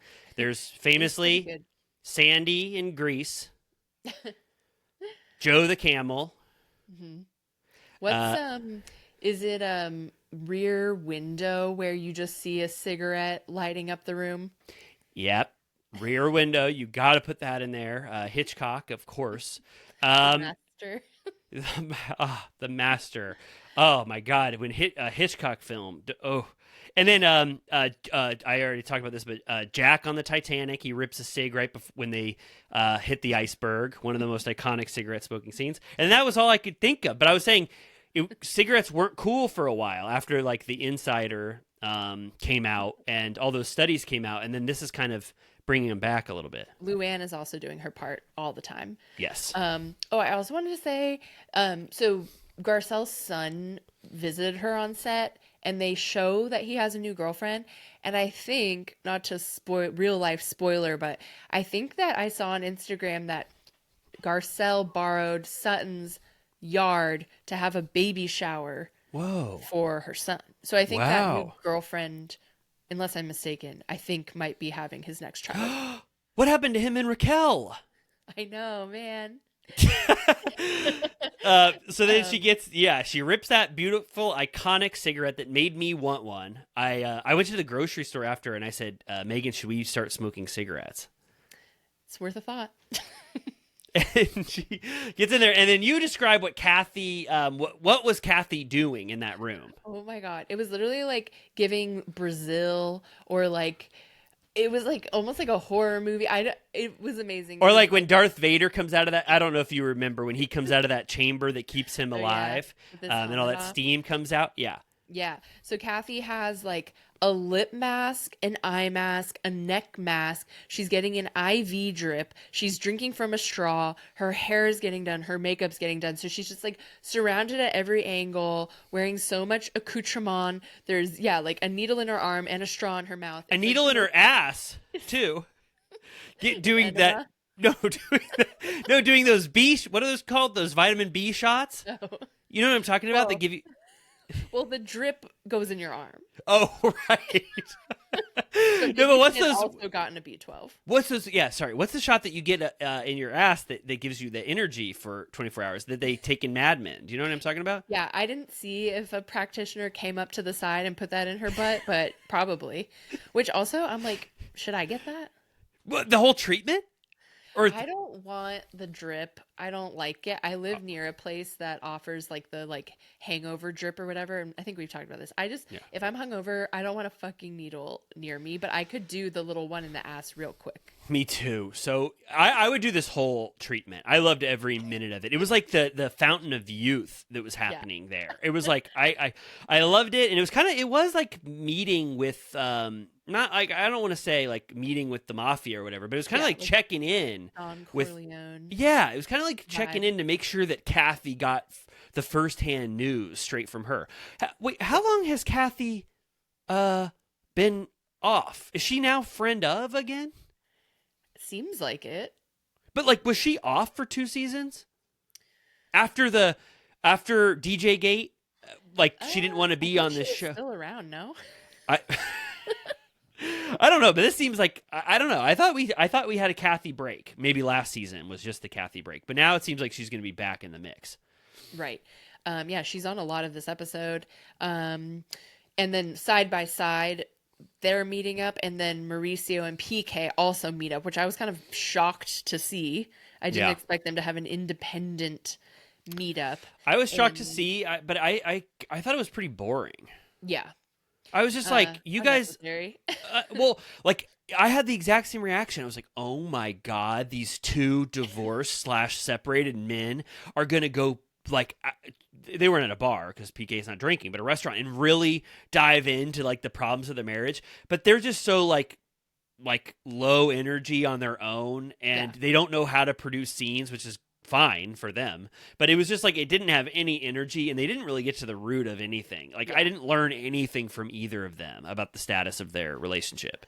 Yeah, not really. It's revealed there that Kyle did text PK, which I am like, you're going to text PK but not Dorit? I mean, she claims that she thought that it would be used against her, which I'm like, I mean, okay, whatever. Well, just word it good so that it can't just be used keep it against really you. simple. Yeah. Just Well, say what if one you use? sentence. Yeah, but if you use like a weird emoji or something, you know what I mean? Yeah. I loved, not to skip to Salt Lake, but I like that they did the throwback of like, don't abuse the sanctity of the thumbs up response. Yeah, I love that too. But yeah, so they both say in their different conversations that they haven't told the kids yet, which I don't really have an opinion about. I'm like, do whatever you think. I don't really care. Yeah, like I don't know if Jagger is like ready for it. They know their kids better than me. Yeah. I mean, it seems hard to keep up that like daddy's in London again. What was that thing that we were talking about last season that PK was like in London producing that musical? Do you know what I'm talking about? That weird thing that Dorit was a mermaid in. Oh, right. Someone like messaged us telling us exactly what it was, but I already don't remember. But... All right, but yeah, they know what to do with their 8-year-old and 10-year-old. You know, who knows? I think it's totally fine. Sure. So she tells Kathy, again, he's got a sober coach. He's a full-blown alcoholic. PK says to Mauricio, you know, he realized once he had the clarity of sobriety that they were just like ripping each other to shreds all the time. It was a toxic situation. He says that Dorit doesn't listen. Then in her conversation, she says that she does listen. Kathy's like, are you guys still, you know what I mean? Yeah. Yeah, having sex. And Dorit's... no. Yeah. I didn't think that Kathy's questions were very good to Dorit either. Kind of basic and boring and filler. Like, you know what I mean? Like, you didn't get to the root of anything here. Are you guys still having sex? Right. Yeah. She's like, do you care if he goes out without you? And she's like, no, like, he does. Like, and then on the other end, PK saying, we used to be Bonnie and Clyde, we used to go out all the time. Then we had the babies and, you know, now life got in the way. And then in her confessional, this is where she says, I stuck with him through the bankruptcy, the gambling debts, the alleged DUI. And now that he's decided that we have problems, we're separated. But like, I didn't pull that card when we had so many problems because of him. Which I'm like, did we know about gambling debts? Did we talk about that at the time? I think I remember something about it. I mean, hasn't PK's entire sort of like his finances and what he's been doing has always been sort of a little bit of a mystery? He's like flying back to London. He's like, I'm the CEO of a $1 billion company. It's like, you are? Like, what is it? You know what I mean? Like, there's always been a lot of mystery. I think that they both, Dorit for appearances, kept a lot of the shadier shit off camera that was going on with PK. Yeah, for sure. And then we're getting ready for this crazy party. There's a monkey present. There's an alpaca. There's swimmers. Yeah. What's your relationship to Salvador Dali? I wish I just was in Spain like this year, and I didn't make it to. There's a town driving distance from like Barcelona that's like his hometown. There's a really cool museum that all my friends went to, and they said it was amazing. Wow. I think there's where I grew up. I don't want to I think there's a Salvador Dali. Like, I think he had some association with Florida. I think I lived really close to a museum as well. Maybe he has museums all over the place. So that's my relationship to him. Yeah. I guess I felt by the end that I needed to do more. I didn't realize that surrealism, at least through Sutton's eyes, needed to have a natural element, because they were all dogging on Dorit's outfit and saying that it was like modern, not surrealist. And I'm like, can't there be modern surrealism? Like, it's just surrealism is just weird shit. Yeah, A like dog upside whatever down. bullshit you want. This is not a Two, pipe. Like, yeah, fuck two you. eyes. One's bigger and one's looking down. One's looking up. A pool with no water in it. You know what I mean? It's just like a bunch of staircases that go left and right instead of up and down. There's absolutely nothing about Dorit's costume that warranted a critique. Yeah, they were It, being shady. She was like, she went to the wrong wing of the museum. When I was also like, Sutton, your outfit's like a little bit lackluster considering you're throwing this damn party. Like Erica's was way cooler than hers. yes, absolutely. Sutton, I liked Sutton's antler head, but I didn't think anything else was remarkable about it. Yeah. One of them, is like Pan's Labyrinth isn't surrealism, right? I was thinking of that guy that has eyes on his hand, I'm sure that Dali was on the reference board somewhere on there. somewhere. But also, if you search Salvador Dali plastic circle hat, I'm sure he drew some shit like that. With a beret underneath to help pad your Yeah. head. Yeah, and you described it. There's a little monkey riding on a little tricycle, clapping. What are those symbols? There's swimmers. there's what else was there? Paul A monkey Nassif is head. in the tree. What did you say?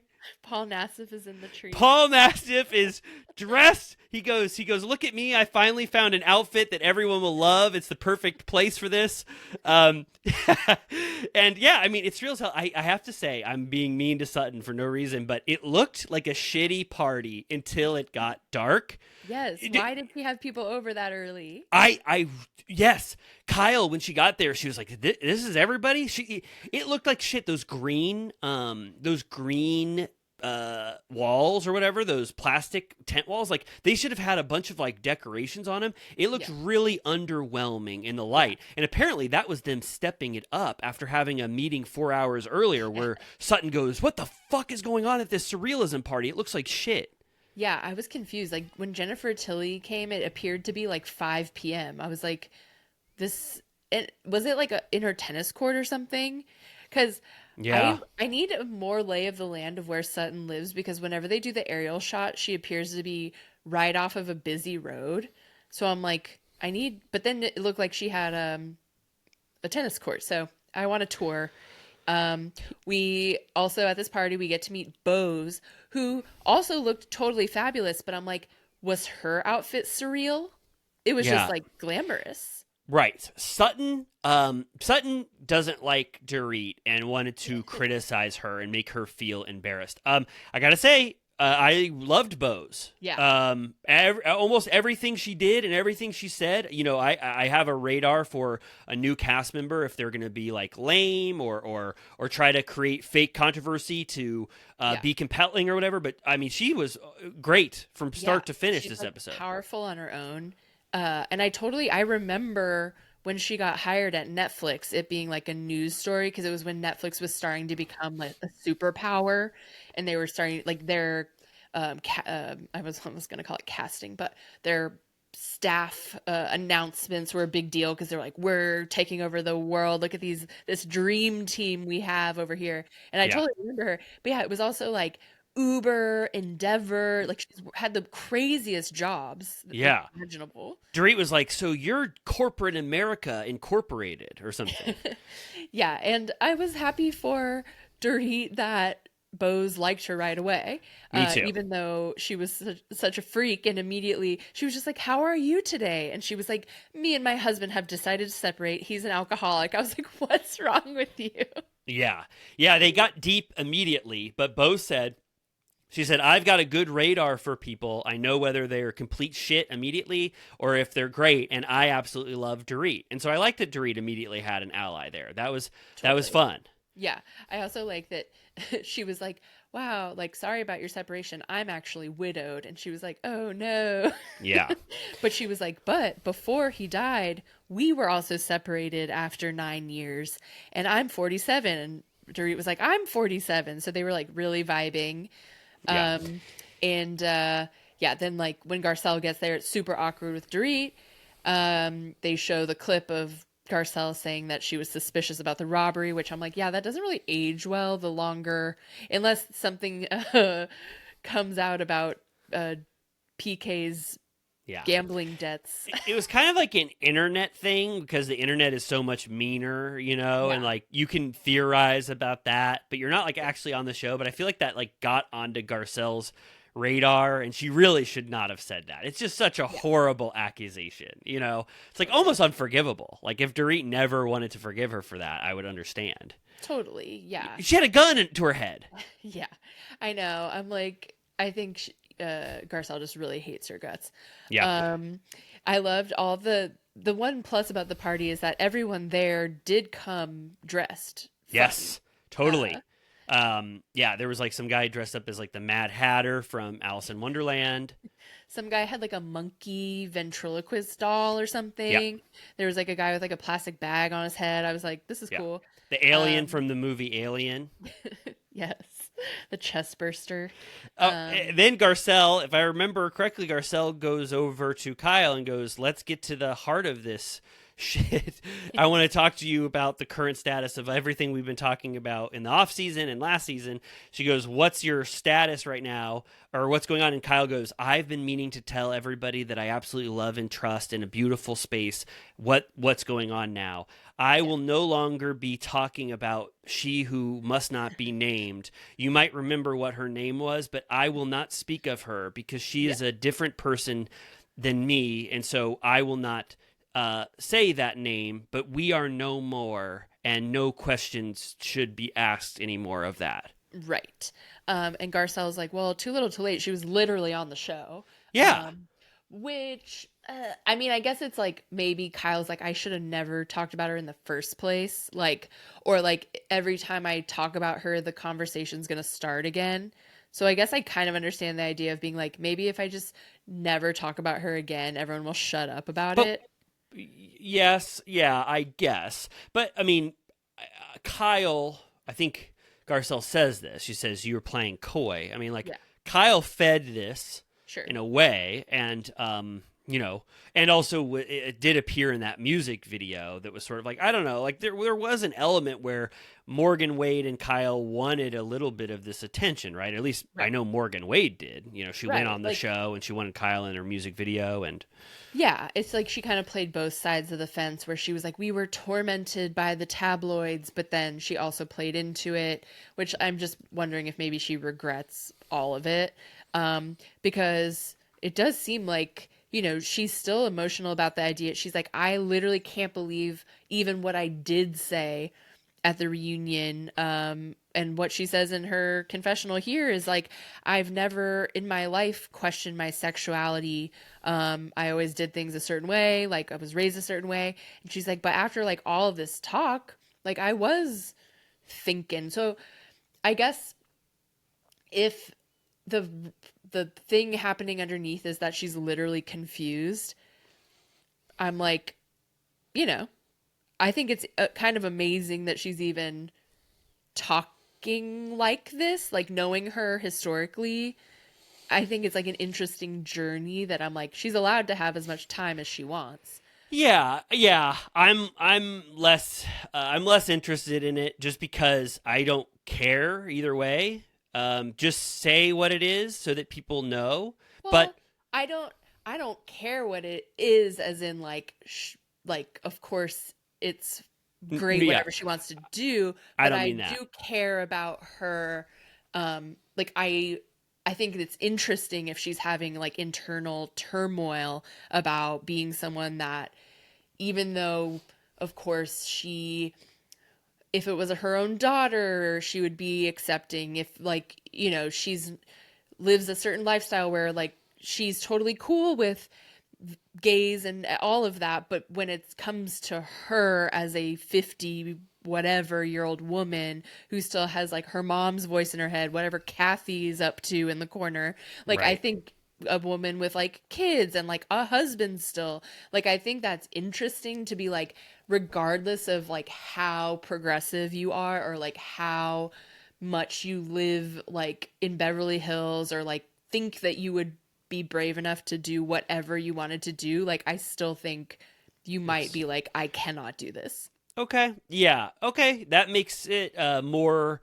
compelling to imagine her wrestling with this. I didn't think that's where she was at. I thought that it was kind of like she was playing into a mystery, and she's no longer or was never really attracted like to. a total stunt, and then now that she's kind of done with Morgan, it's like a non-issue. Well, she was like, I never questioned my sexuality, but then once everybody started talking about it, I was like, whoa, maybe I would. But it's like, what? I mean, because we were saying it, you and I on Turtle Time were speculating about her and Morgan possibly being in a relationship, that you considered it then. I don't really understand that. You either did and you were sexually attracted to her and no one would care, well, except you said people maybe in her life, but I just don't need the mystery anymore. And I think that this was the definitive end to it. I think she was like, maybe I did kind of like Morgan Wade or whatever, but I'm not pursuing a relationship with her. And then Sutton on the after show said,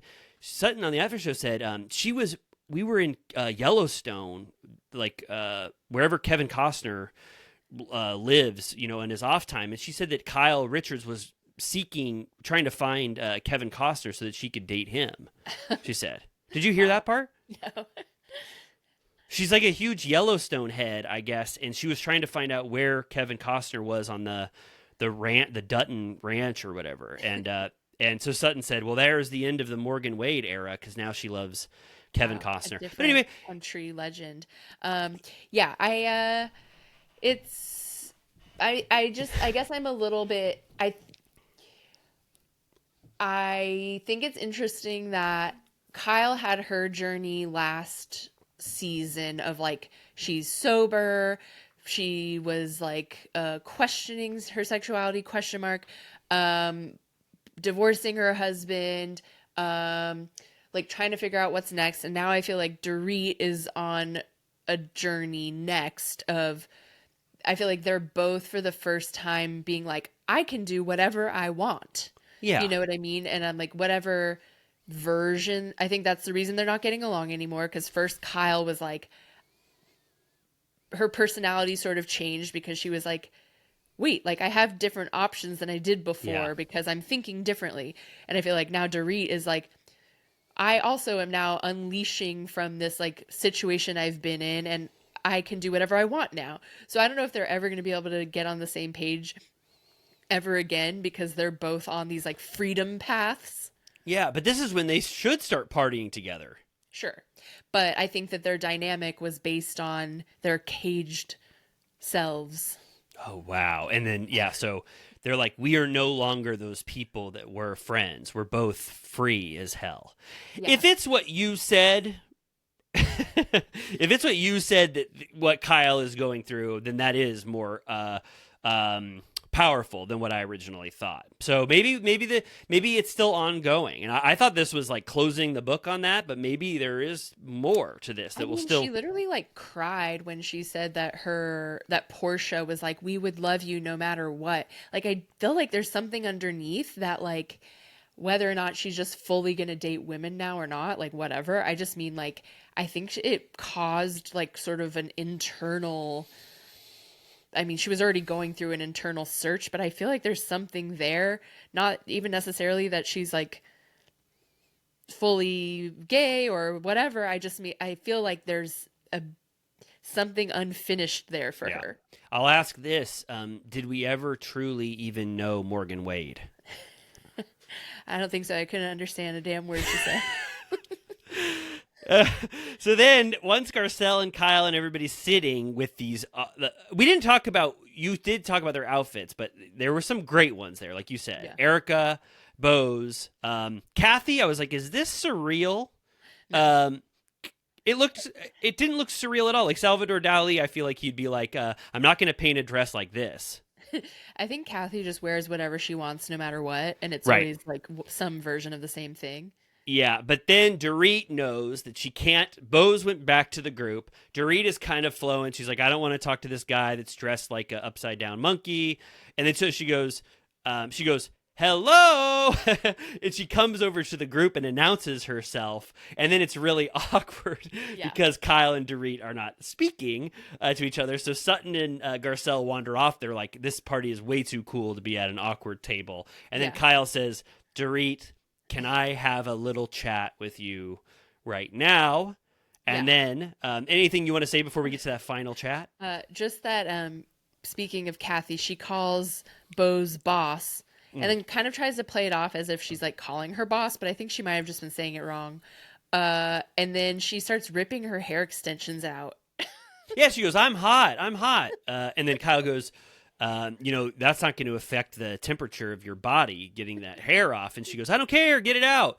And then Beau's was so stunned. So Beau's introduction to Kathy was first calling her boss, presumably saying it wrong, and then covering it up by saying, no, I meant to call you a boss. And then immediately pulling her hair out. She said, that's nothing. I've never been to a Salvador Dali party where something like that happened. Yeah. And then there was like a performance from someone called Yella Cat. And I just love the dynamic of, obviously, Erica was like, this is right up my alley. This is something I would freaking do. Like, look at these dancers. Look at this. And then Kyle's like, I'm speechless. I'm like, I thought you've like lightened up. Like, why are you shocked by this? It's not weird. Yeah, I was wondering if Kyle was like, I'm going to say I'm speechless and then say something positive, but you're right. The way she started it seemed like she really didn't like it. But yeah, this was basically like an Erica like warm-up act. Totally. They were singing this song. I thought that was okay. It's not the worst music I've ever heard. Yeah, it looked fun. But yeah, Kyle and Dorit go to the side. They talk about Amazon Live. Kyle's like, obviously that hurt your feelings, what I said there. And Dorit's like, well, it was the straw that broke the camel's back. Dorit says that she has historically felt used and thrown out. Kyle, you can tell, is like immediately, I mean, she says it. She's like, you're being so aggressive right now. Like, why do you, like, I'm like, well, you guys are fighting. So like, she's mad at you. Yes.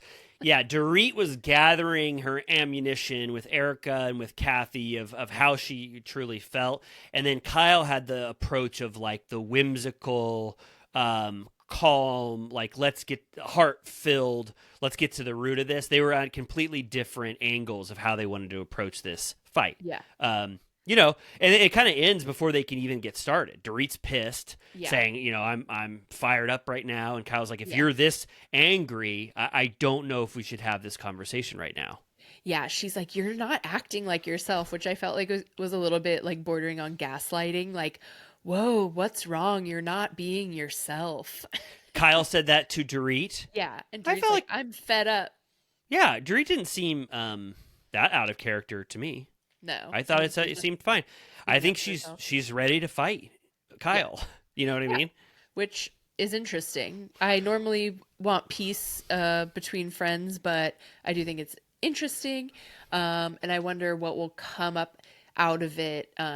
Especially since they should be bonding over their separation. Yes, they will. Unless I see some interview where it's Dorit says, I still hate Kyle. Which I didn't watch What Happens Live, so I don't know if she was still talking like that. But I have to think they are going to repair this thing. Kyle just needs to admit, I do love you. I'm sorry that I brought into how many trips we went on as an evidence that we weren't really friends. Like that was a mean thing to say. Yeah, I think it's going to be a bumpy road, but looks like it'll be a good season. I'm excited, and I'm glad to be back. So that was a highlight of the week. And then Salt Lake was also great. Oh yeah. You want to get into it? Fire the cannon into jump out of a cannon towards Salt Lake City, right? Kiss, bang, bangs. Because I'm glad that Meredith's shitty bangs were mentioned as much as they were, because every time I saw them in the previews, I was like, what the hell is that? I felt the opposite. I know that they don't look conventional, and I would never have bangs like that. They look like kind of like Lydia's bangs in Beetlejuice, right? But I So thought they were all not too, Audrey Hepburn. but I thought they were a little too mean to Meredith. And I was like, by the time she was like crying at the end of it, I was like, that is so sad. I thought they looked like Audrey Hepburn's bangs. Bronwyn I guess. did. Huh? Yes. Yeah. Bronwyn's really did. Now that I'm looking at photos. But look, I think she was trying to do this one. Can I just show really quick? There's a tousled hair look. Everybody go on YouTube at 1 hour 44 minutes. That one, right, is what she was trying. Yeah, it was pretty brutal. Whoever her HMUA is needs to. He should have been like, let's take this out. Maybe she hadn't seen Breakfast at Tiffany's. Yeah, she could have just done the headband. She could have done a pivot at the last minute, but Were you worried that one of them was going to come dressed like Mickey Rooney's character? oh god. Don't look it up. So this episode was perfectly structured. A little bit of stuff in the beginning, and then I swear I looked at it 16 minutes. We're at Breakfast at Mary's, her wonderful party. I was like, damn, a dinner party that takes 30 minutes of the episode, and it was worth that amount of time. It was great. Yeah, it has they really play around on their intros in Salt Lake. Yes. Like it had a whole like sort of storybook jokey intro. Have you seen Breakfast at Tiffany's? Yeah, it's been a while. I've never seen it. That's the only reason I ask. I see. So I didn't know, but I assume that reference was sort of like the Milwaukee Shirley and Laverne and Shirley stuff, where it's like, Yeah, there's I guess maybe it does start like sort of storybook style. I guess I'm due for a revisit. Yeah. And we also get a visit to Kimosabi, speaking of Kyle. Yes. Speaking of Kyle, I knew I had been there before. The minute they got to that secret bar, I was like, I've been here on a different franchise. And I like this is a different one, Yeah. but it's funny that Heather was like, I totally thought we were going to a sushi restaurant because I thought it was like a play on wasabi. Kimosabi. Is that what the place is called? Kimosabi, yeah. Does it mean friend? Yeah, I can hear Owen Wilson saying Kimosabi in my head. Yeah, like what's up, Yeah. Kimosabi.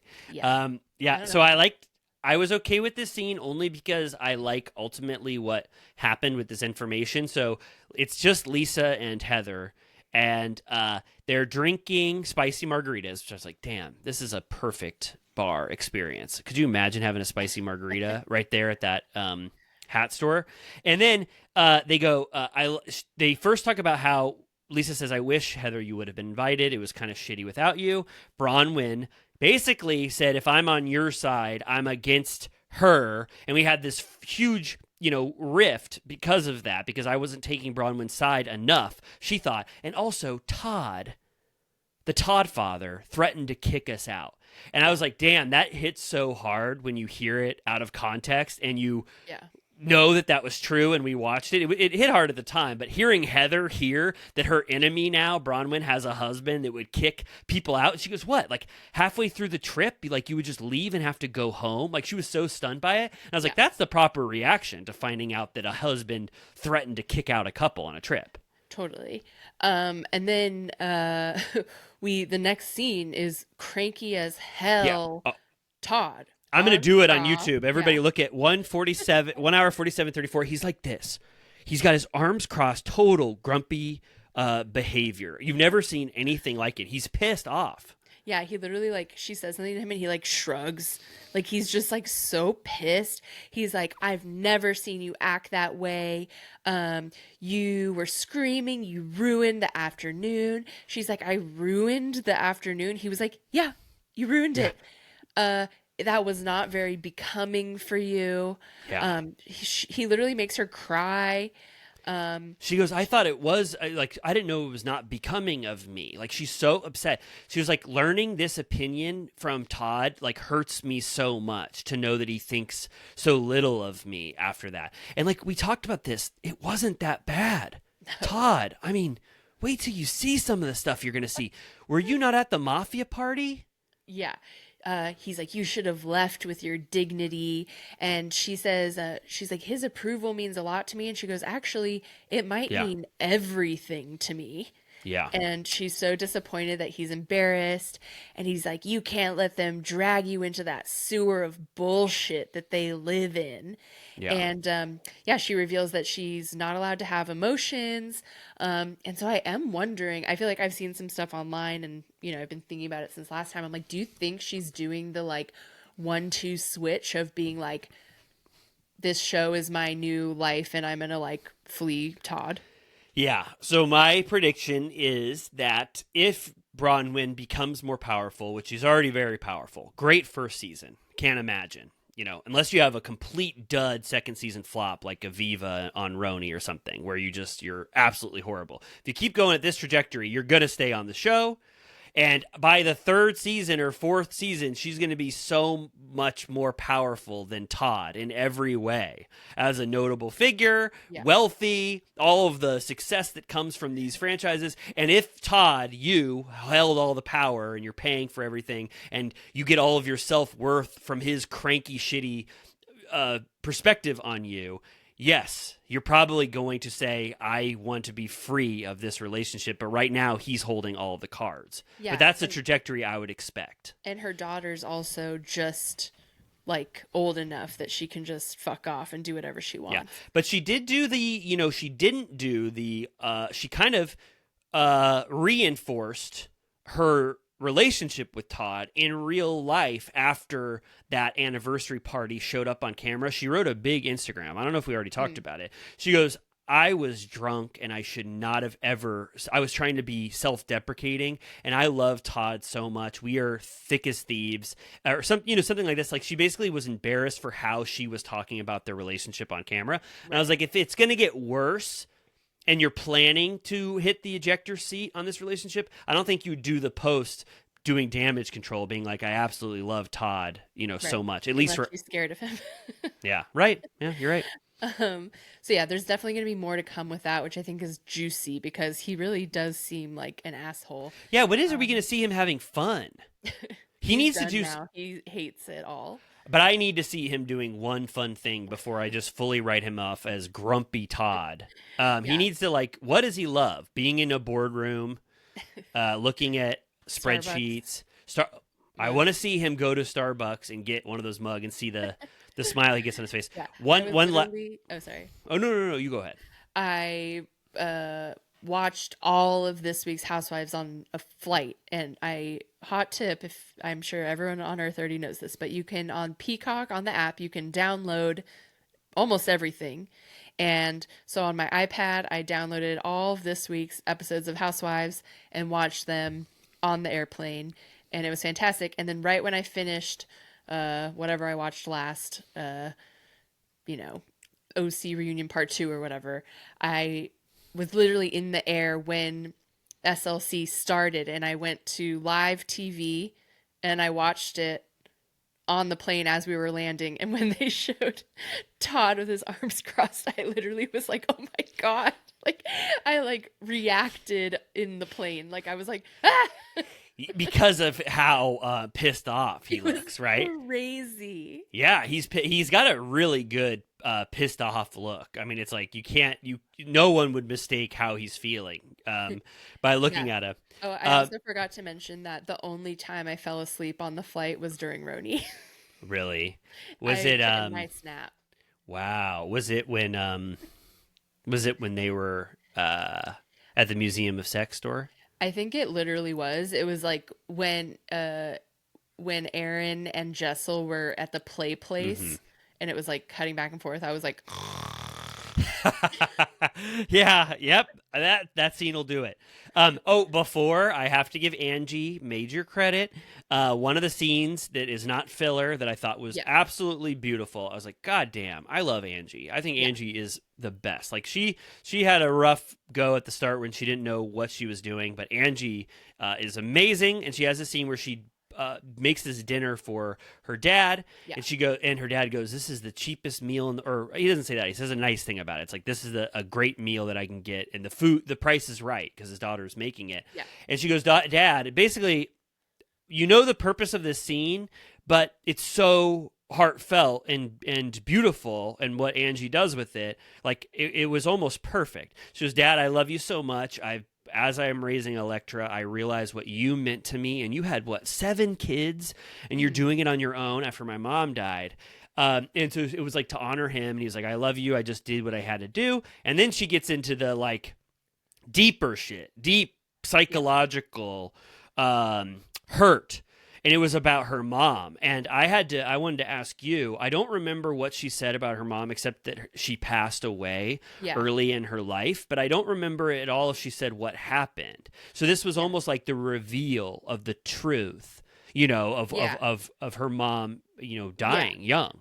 I think she has potentially mentioned that she was an alcoholic, but this is certainly the most she's ever talked about it.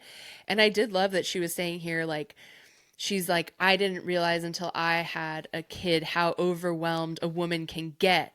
And I'm like, yeah, I feel like, because they show the photos and you're like, Angie, you know, she was born a long time ago. Those photos look like another era, you know? Oh, yeah. And I'm like, it's giving like sad mom of the 50s who like has to take Quaaludes, like freaking like the Hours style. Totally. Like, it was so sad. Like, she had fucking 7 kids and she probably shouldn't have even had one, or like she just had like major like problems going on anyways, and then had hella too many kids and then just got completely drowned. And I'm like, it's like the saddest shit you've ever heard. Yeah. And I loved the way she talked about it, where she, you know, it's both like sympathetic and angry, you know, like the complicated feelings of being like, I was abandoned, but I also have sympathy, but I also like, it fucked me up, you know? Yeah. And she was in this hard place of not telling Elektra what her grandma was like,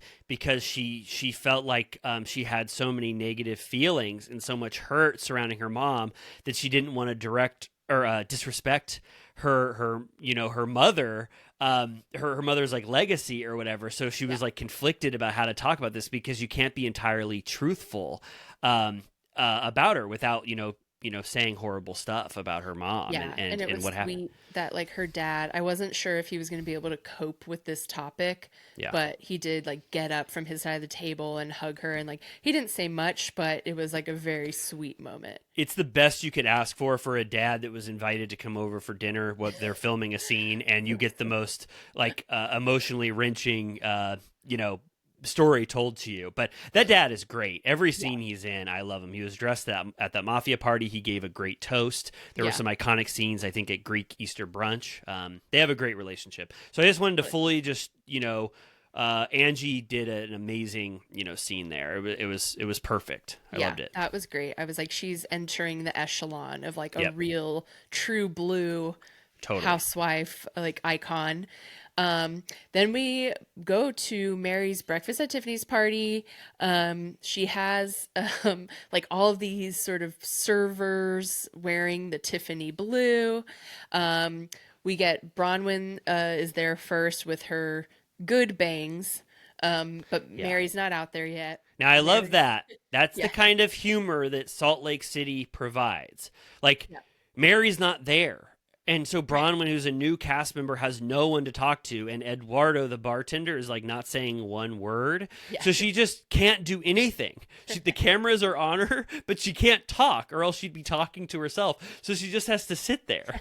And I love it's like out of reality, because in real life you would just go on your phone for sure. Yeah, like, totally. Go on Instagram. But as they're leading up, why were there 5 butlers?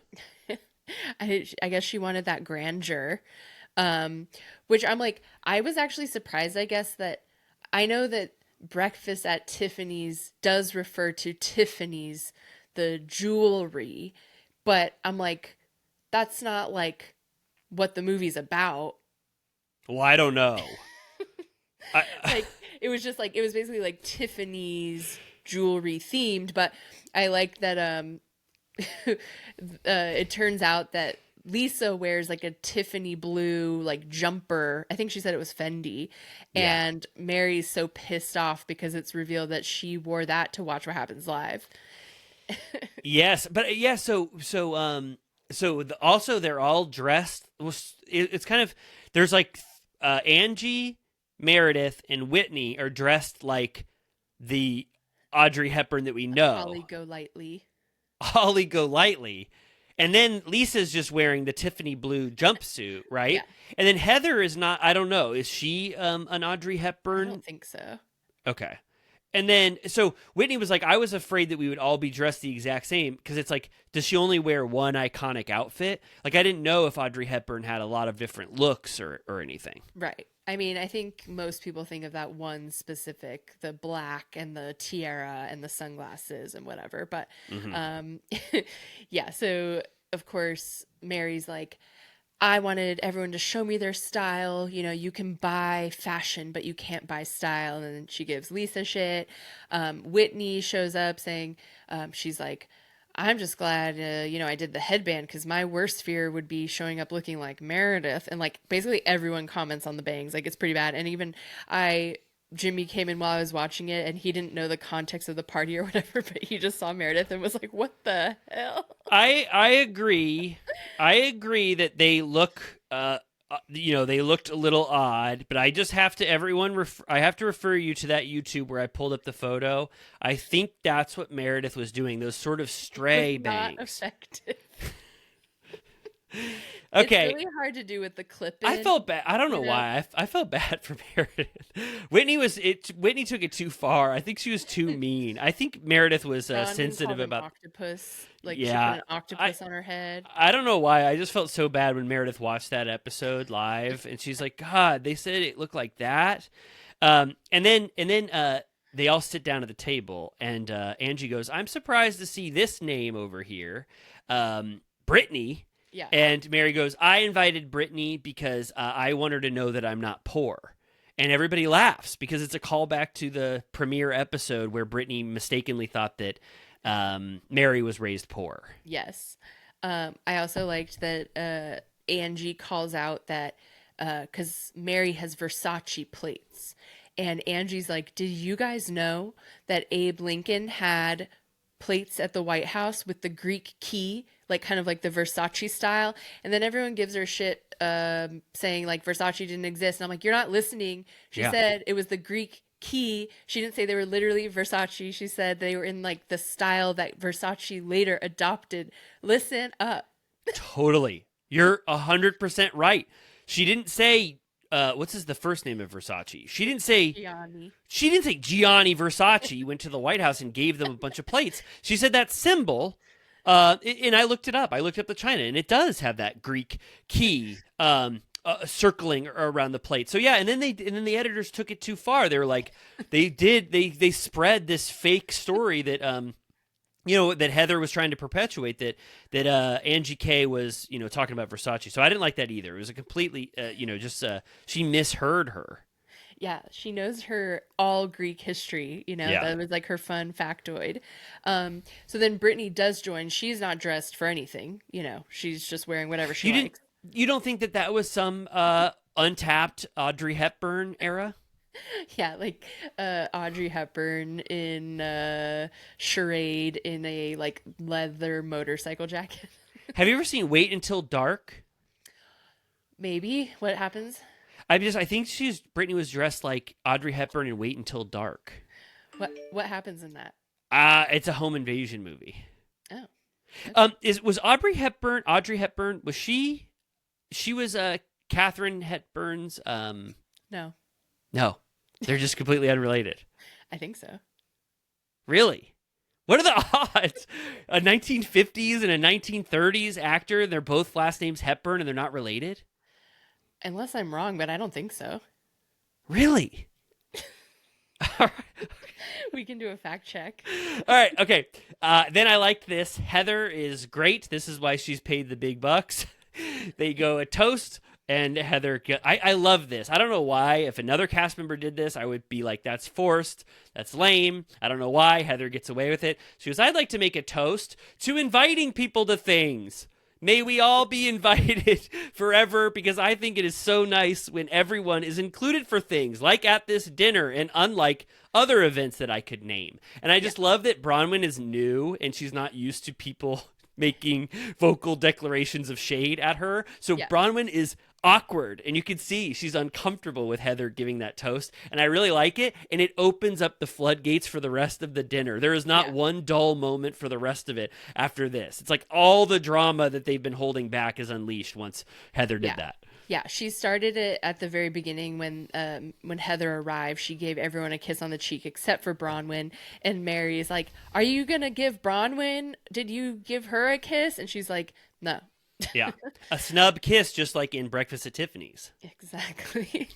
And then Brittany's like, "All right, well, speaking of Palm Desert, Mary's the only one that invited me anywhere this freaking week. Like, she called me up, and she's like, and meanwhile, last time I had Angie over, she brought freaking wine." Yeah. She goes, that was disrespectful. We don't even touch wine ever in our lives. And I didn't understand the scale of that when she brought that wine. I thought it was just silly, like a misunderstanding or whatever. But it makes them know that Angie wants to give some of that alcohol to Brittany, spotlighting that Brittany drinks. You know what I mean? It's like I think it was just much more shocking for them. I can't be in the mindset where alcohol brings me fear or like alcohol makes me pissed. Well, I'm glad that Angie immediately was like, "Well, you're fucking three guys. Like, is that part of the Mormon religion?" Like, yeah, that was a good. And you're drinking wine right now. That was a good response. But could you imagine if you're at like a no drinking environment and then someone says, they bring the opposite of that, and they say, "Look what would you want to drink this with me at this kind of event?" Like, but you're right. I mean, she is being hypocritical for sure. And I also didn't know why she immediately I thought it was more interesting when Brittany was talking about how nobody's inviting her to things. Yeah. Like, I would have stayed on that topic before you got to the wine stuff. Totally. And then we get it revealed by Mary that Jared has been DMing her. Yes. Did you? Yes. She goes, I forget how she said it, but she goes, Jared has been all in my DMs. Did you look at what he was saying? It was like, "You're a beautiful woman of God. Like, I think we could really connect on our love of Jesus," or whatever. Yeah. He goes, "I am a nephew of the Osmonds, the singing family." He goes, "I liked the mafia party at Angie's house." I'm also like, I guess I don't even consider, Mary's not single, right? No, Robert Sr., I think. But we just don't know where he is. Let me check. I have to look up where is Robert Sr. I think that Robert Cosby Sr. does not like to be on camera. Sure. But she also hates him, but that's not they're not separated, right? Yeah, let's do some research digging. Yeah, research on that. But I thought I just mean she's the last one I would expect, just in the sense that she's not on the prowl seemingly. Yeah, but I think that it just more speaks to Jared Osmond. This you think this is this cool as a cucumber guy who's riding high in Salt Lake City and he wants nothing to do with the show, and then you find out that he's DMing everyone, showing up to parties uninvited. He wants to be on this show so bad in every way. Totally. And then we get Bronwyn versus Brittany about Todd. Whatever she said about her not being attracted to Todd, and Bronwyn has hated Brittany from the start. That I don't think is going to change. Then Heather chimes in about the prenup, and Bronwyn's like, "You do not want to go there with the prenup," which I don't even really get what she's trying to say. Me neither. Isn't it good? Isn't it good? Isn't that better for her? That means that when her and Todd ultimately get divorced in 3 years, that she can get everything or whatever she wants, or they split it 50-50. I don't really. Or I guess Heather is just I don't know any high profile relationships where one of them wouldn't designate a prenup, so I think something's odd here. Right. But I don't get it. It's this is to Bronwyn's benefit. Right? Unless she's trying to be you manipulated him into not having a prenup because you want his money or something. Which I'm well, if that's the case, then good for you. Yeah, I loved this part from Heather again. Iconic Heather moments. Bronwyn goes, "You've opined thrice times about Todd and this prenup." And Heather goes, "Well, pray tell, Shakespeare." because she said opined, Yeah. which I thought was really funny. And then she goes, I only know 3 things about Todd. I only know 3 things about your husband. No prenup. He likes Starbucks mugs. And he's a complete asshole on couple strips. And I was like, that was awesome. I was like, did you think of those 3 things you were going to say? And you got the Starbucks mugs in there? Like, that was... I love that she took the bait really quick to be like, opined, like, okay, asshole. Like, it's on you. Use like a $3 word. Yeah. And then Bronwyn goes, oh, real cute, Lisa. And Lisa goes, cute from me? Why am I in it? And then Bronwyn's like, no, like, I really did intend for Heather to come on this trip. I had booked her a first class flight back. And everyone's like, well, wait, but why didn't you do that for anyone else? And Heather's like, how did you book me a flight? Which I was like, I guess I was a little like curious about why she thought that that was impossible. Yeah. And she's like, I asked someone else for your info, like your birthday and stuff. And she's like, no one here knows my real birthday. I've lied to them all. Yeah. That was kind of dumb. Because it doesn't make any sense. Obviously, Bronwyn asked production. Right. And production knew. So she's basically making Bronwyn have to do a fourth wall break and pretend like it was someone in their group when Heather knows what the true answer probably is. It was grasping at straws a little bit, what Bronwyn is trying to say, where she's like, I can't say anything to you without you either deflecting or saying something else or being shitty to me, you know. Yeah, and like Heather's like makes her spell it out where she's like, well, if it's not a big deal to fly coach, then why did you put yourself in first class? She's like, because I fucking booked it. Yeah. Bitch. Yeah. And Lisa goes, and another thing about coach. She's like, Angie hated it too. Angie hated it. Angie's like, I didn't really care that much. She's like, yes, you did. And she wrote the clip. She really didn't. She was like, oh, they show the clips and she was like, Lisa's like, you told me, you should have seen your face when you told me you were in 19C. And it wasn't that bad. And Angie goes, I just knew you weren't going to like being in 19C or 17C. And so, and it was true. When they do the flashback, Angie wasn't that bummed out. Yeah, she was like, you'll never get in first class. It's a small plane. Right. And then Bronwyn and Heather they pipe down a little bit. Bronwyn's like, I really think you have the wrong opinion of me. I feel like you don't even want to try and fix it. You know, like, I would love to try and make this work. And Heather is like, okay, you know, this crazy ass group, she earlier in the episode calls it foxhole friends, as in like been through the trenches together. She's like, it's complicated. I don't expect you to understand because like what we've been through is wild. So I'm very protective of these relationships. And whenever anyone's new to the group, I kind of freak out. Yes. And she's like, I felt hurt when you left me out. And that's just the truth. Yeah.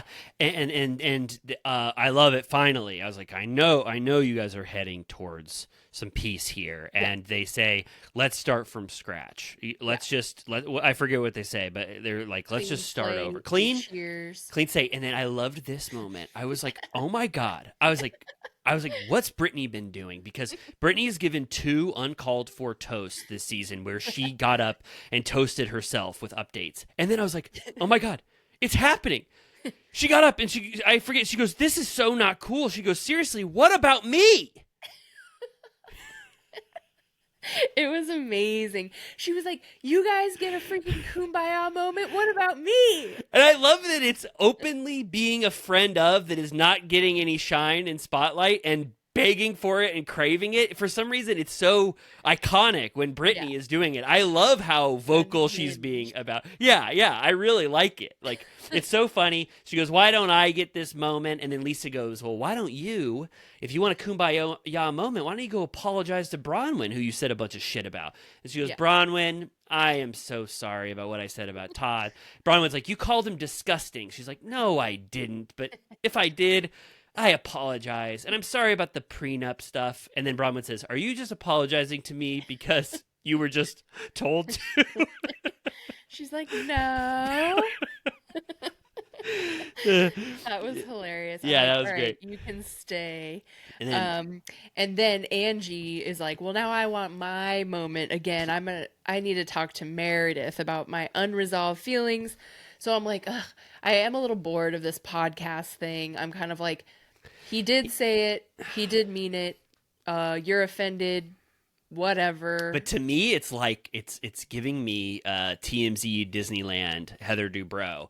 Meredith needs to admit it. Like if I was Angie, I would talk about this forever. Yeah. I would say you said a slanderous rumor, alluded to a slanderous rumor, Yeah. questioning the sexuality of my husband, and then you brought in your son to be like, I would never do something like that. My son is gay. Yeah. Like that. It's exactly what they're saying. She did. Right. She did. That's why I'm like, what are we still talking about? Why Meredith won't admit it. Meredith won't. Yeah. But Meredith is the one that like brought up the podcast clip, and I'm like, that doesn't like he didn't do anything wrong on the podcast. Yeah, but the only reason I am glad that they did this is because Meredith starts playing the podcast and it's not loud enough, and Whitney snatches her phone out of her hand and starts trying to turn it up. And Meredith is so worried that Whitney's going to go through her like photo roll or her text messages or something that she gets up and she goes, "Give me back my phone." Whitney did sort of snatch it in a crazy Yeah, way. yeah. But What the hell did she think Whitney was going to do on that phone? I know. She was like, oh my God, it's unlocked. Yeah. And then Whitney, you know, because she got an inch, she runs a mile. She does a wig gag in her confessional, like an impression of Meredith being like, give me my phone. It was horrible. In all these funny moments, it was like it was a horrendous impression of Meredith. And then like the truth is in Angie and Sean's corner in the sense that they're like, you implied my husband was gay. The internet hated it. It was a flop. You got blowback for it. And then you evoked the LGBT community because of your son to try and get out of it. And then all that Meredith has is that they mentioned her son, like the Teresa Giudice clause. Like you can never mention a child, even though he's like 22 years old or whatever old. Who's been on the show. Yeah. No, totally. It's Meredith needs to give it up. And then Meredith kind of says something like, I understood what she meant, but then Angie ran with it. She was like, let's let bygones be bygones or there shall be no peace or whatever. And then Angie took that as a threat. And then that's when Angie took it up to a 10 out of 10. And then Mary goes, stop screaming at my house. If you're going to keep screaming like that, Meredith, leave right now. And then Meredith she's like, my invitation was just revoked. I've been asked to leave. She says, I will take what you just said to be the full truth of what you speak. And I just have to say, you all, I am so hurt right now for what you all have done to me. And then she leaves and Mary goes, I'm glad she's taking her bangs with her. This is Audrey Hepburn, not the Flintstones, bitch. Yeah. And, who is she referencing? Betty Rubble? I guess. I mean, I don't think any of the women on that show have bangs, but, you know, I guess she was just saying she looked like shit. Who's Barney's Wilma? No. Well, hold on. Live action Flintstones. Well, anything else you want to say about the end of the episode while I look up who has those bangs? It's not Wilma. I don't remember either of them having bangs. No. One of the Rosie O'Donnell? Yeah, let's look at the full cast. You take us out of this, and I'll find out exactly who she's referring to. Yeah, she was just like, for the millionth time, I'm being put on the cross by this group. Yeah, and I'm like, you haven't like done shit this season. Like, relax. Totally. I thought the same. I think the same thing. Meredith's having a tough time, and I feel bad for her. Nobody wants to be the punching bag, but you gotta give this thing up. And she's the one who reintroduced it too. She brought it up to Angie saying, I want to talk to you about something with Sean. So this is like a retread that Meredith brought up. She didn't need to do this, but they all kind of treat her like shit, and she's gonna be very bummed out when she hears what everybody said about her bangs. But then the episode ends, and I think Angie says she always leaves when it gets like this. You know, this is just her like what she always does. So yeah. And it looks like more to come, but also next week is going to have what appears to be an emotional Robert Jr. moment with Mary. So That should be interesting. Some eagle-eyed Villa Rosa VIPs to give a shout out to the Patreon community. They said the stuff in the room, there was not only just like Flintstones characters and stuff, there was also like Ozium, which is good for blowing weed smoke out of your room after you've just hit a big bong. And then also someone mentioned that they had a pipe that, when I thought that they were holding hands, he's actually pushing a pipe down under their bed that they had just maybe ripped a big hit of pot. I also saw they had like a double air fryer in the bedroom. Oh my god. So they can make like chicken nuggets and stuff. Hell yeah. Oh my god. The dream life up there. Smoking Ozium, using Ozium. So anything else to say about Salt Lake City? The rest of the season looks great. Out the Barney Rubble's wife's bangs? You know what? Pebbles. Pebbles has bangs. Everyone, go to Flintstones cartoons. I'm going to show this to Amy, and Amy, you verify. Flintstone Wiki. Oh, yeah. Is that right? Bam Bam and Pebbles? Don't you think? I mean, I don't want to belabor this, but Fred does not have bangs. Wilma, Betty, Barney obviously does not. I think she had to mean little Pebbles Flintstone. I need to rewatch those movies. You need to. Let me know when you want to, and maybe I can join Flintstones 1, Flintstones 2. Billy Baldwin, I think I just saw was Fred Flintstone when John Goodman didn't want to do it after the second one. Oh, okay. I think Kyle MacLachlan's in those. I think Halle Berry's in those. Totally. I saw it. It came out. I'm gonna look up UVamp for a second. Yeah. Oh yeah, I saw the first one. Flintstones movie, 1994. Guess how old I was? 9 years old. Do you think I'm not gonna see Flintstones in theaters? No, absolutely not. I'm seeing it. We are Flintstones kids. Yeah, remember how he goes, Wilma? Do you remember that? Dabba dabba doo, baby. Let's go. Barney. Barney Rubble was his friend from The Office. Remember in Ocean's 11 when Don Cheadle is like, "We're in Barney," and they're like, "What do you mean?" And he's like, "Barney Rubble, totally. Trouble." Barney Rubble, trouble. Yeah. Oh my god. You know my British slang. Yeah. We're in total Barney. Oh, I totally remember that from Ocean's 11. Oh my god. Wow. A lot of Flintstones stuff going on.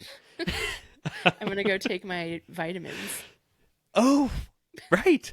Because basically they were all shaped when you were a kid. Do they still have them? Probably no sugar. Kids take these supplements. They're about as good as it gets, those Flintstones vitamins. Just sugar. Well, it's amazing what Flintstones have, how much has permeated our culture in terms of what they've brought to us. Well, is that... Does that... We gotta get out of here. All right, I'm going to say a huge one. You'll love that I get this off the plate. Do you have a loved one who you say, they love Bravo? I have a friend or family member in my life that loves Bravo.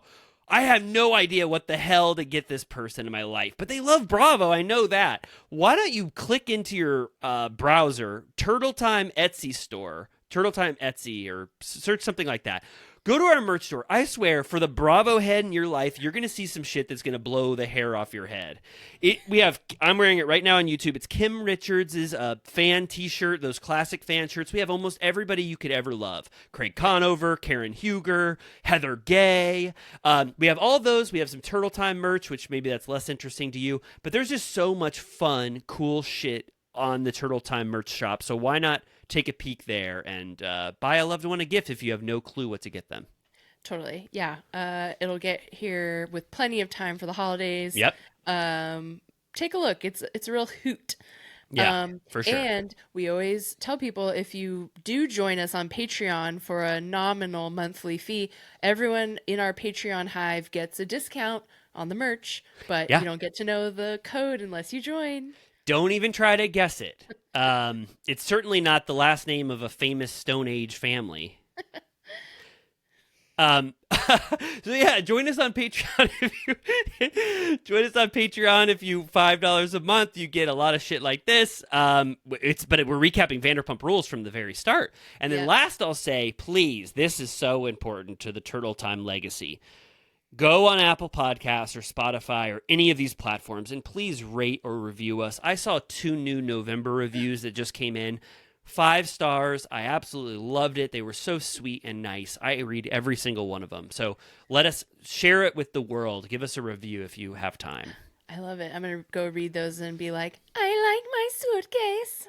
Oh my God. I felt just like Baron Trump in the golden apartment when he gets that suitcase from Melania. It's amazing. He goes, I love my suitcase. He goes, I go to school now. There's more. They're unearthing more footage. You go to lunch. They're unearthing more footage from that documentary. It was called Baron Trump, the little boy who lives in a gold palace. Cried wolf. It's amazing. The Baron Trump story. He goes, I love my suitcase. I've been sending those to Megan. She goes, can you please stop sending me these videos? The number of videos I've watched of like a cat in a suitcase where it's like, I like my suitcase.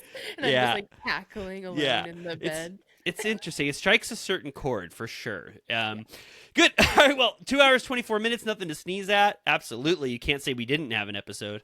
And then Amy and I'm going to say this. You were probably going, where the hell was OC? Did they actually talk about it? Maybe somewhere in this jumble of an episode? No, we didn't. But we're going to do an extra episode this week where we're just going to talk about OC. It's probably going to come out after this episode, maybe only a few hours after. Who knows? We have no rhyme or reason to what we do, but that'll be a full OC episode dedicated to that. That's coming up very soon. And then on Monday, Villa Rosa VIPs, rejoice. You'll be getting a brand new episode of the Patreon Turtle Time, Vanderpump Rules recap. We're ripping it up over here. Let's do it. We're ripping it up. Amy, I will bid you adieu. Have a great night, and I'll see you bright and early tomorrow morning. Okay. Bye. Bye.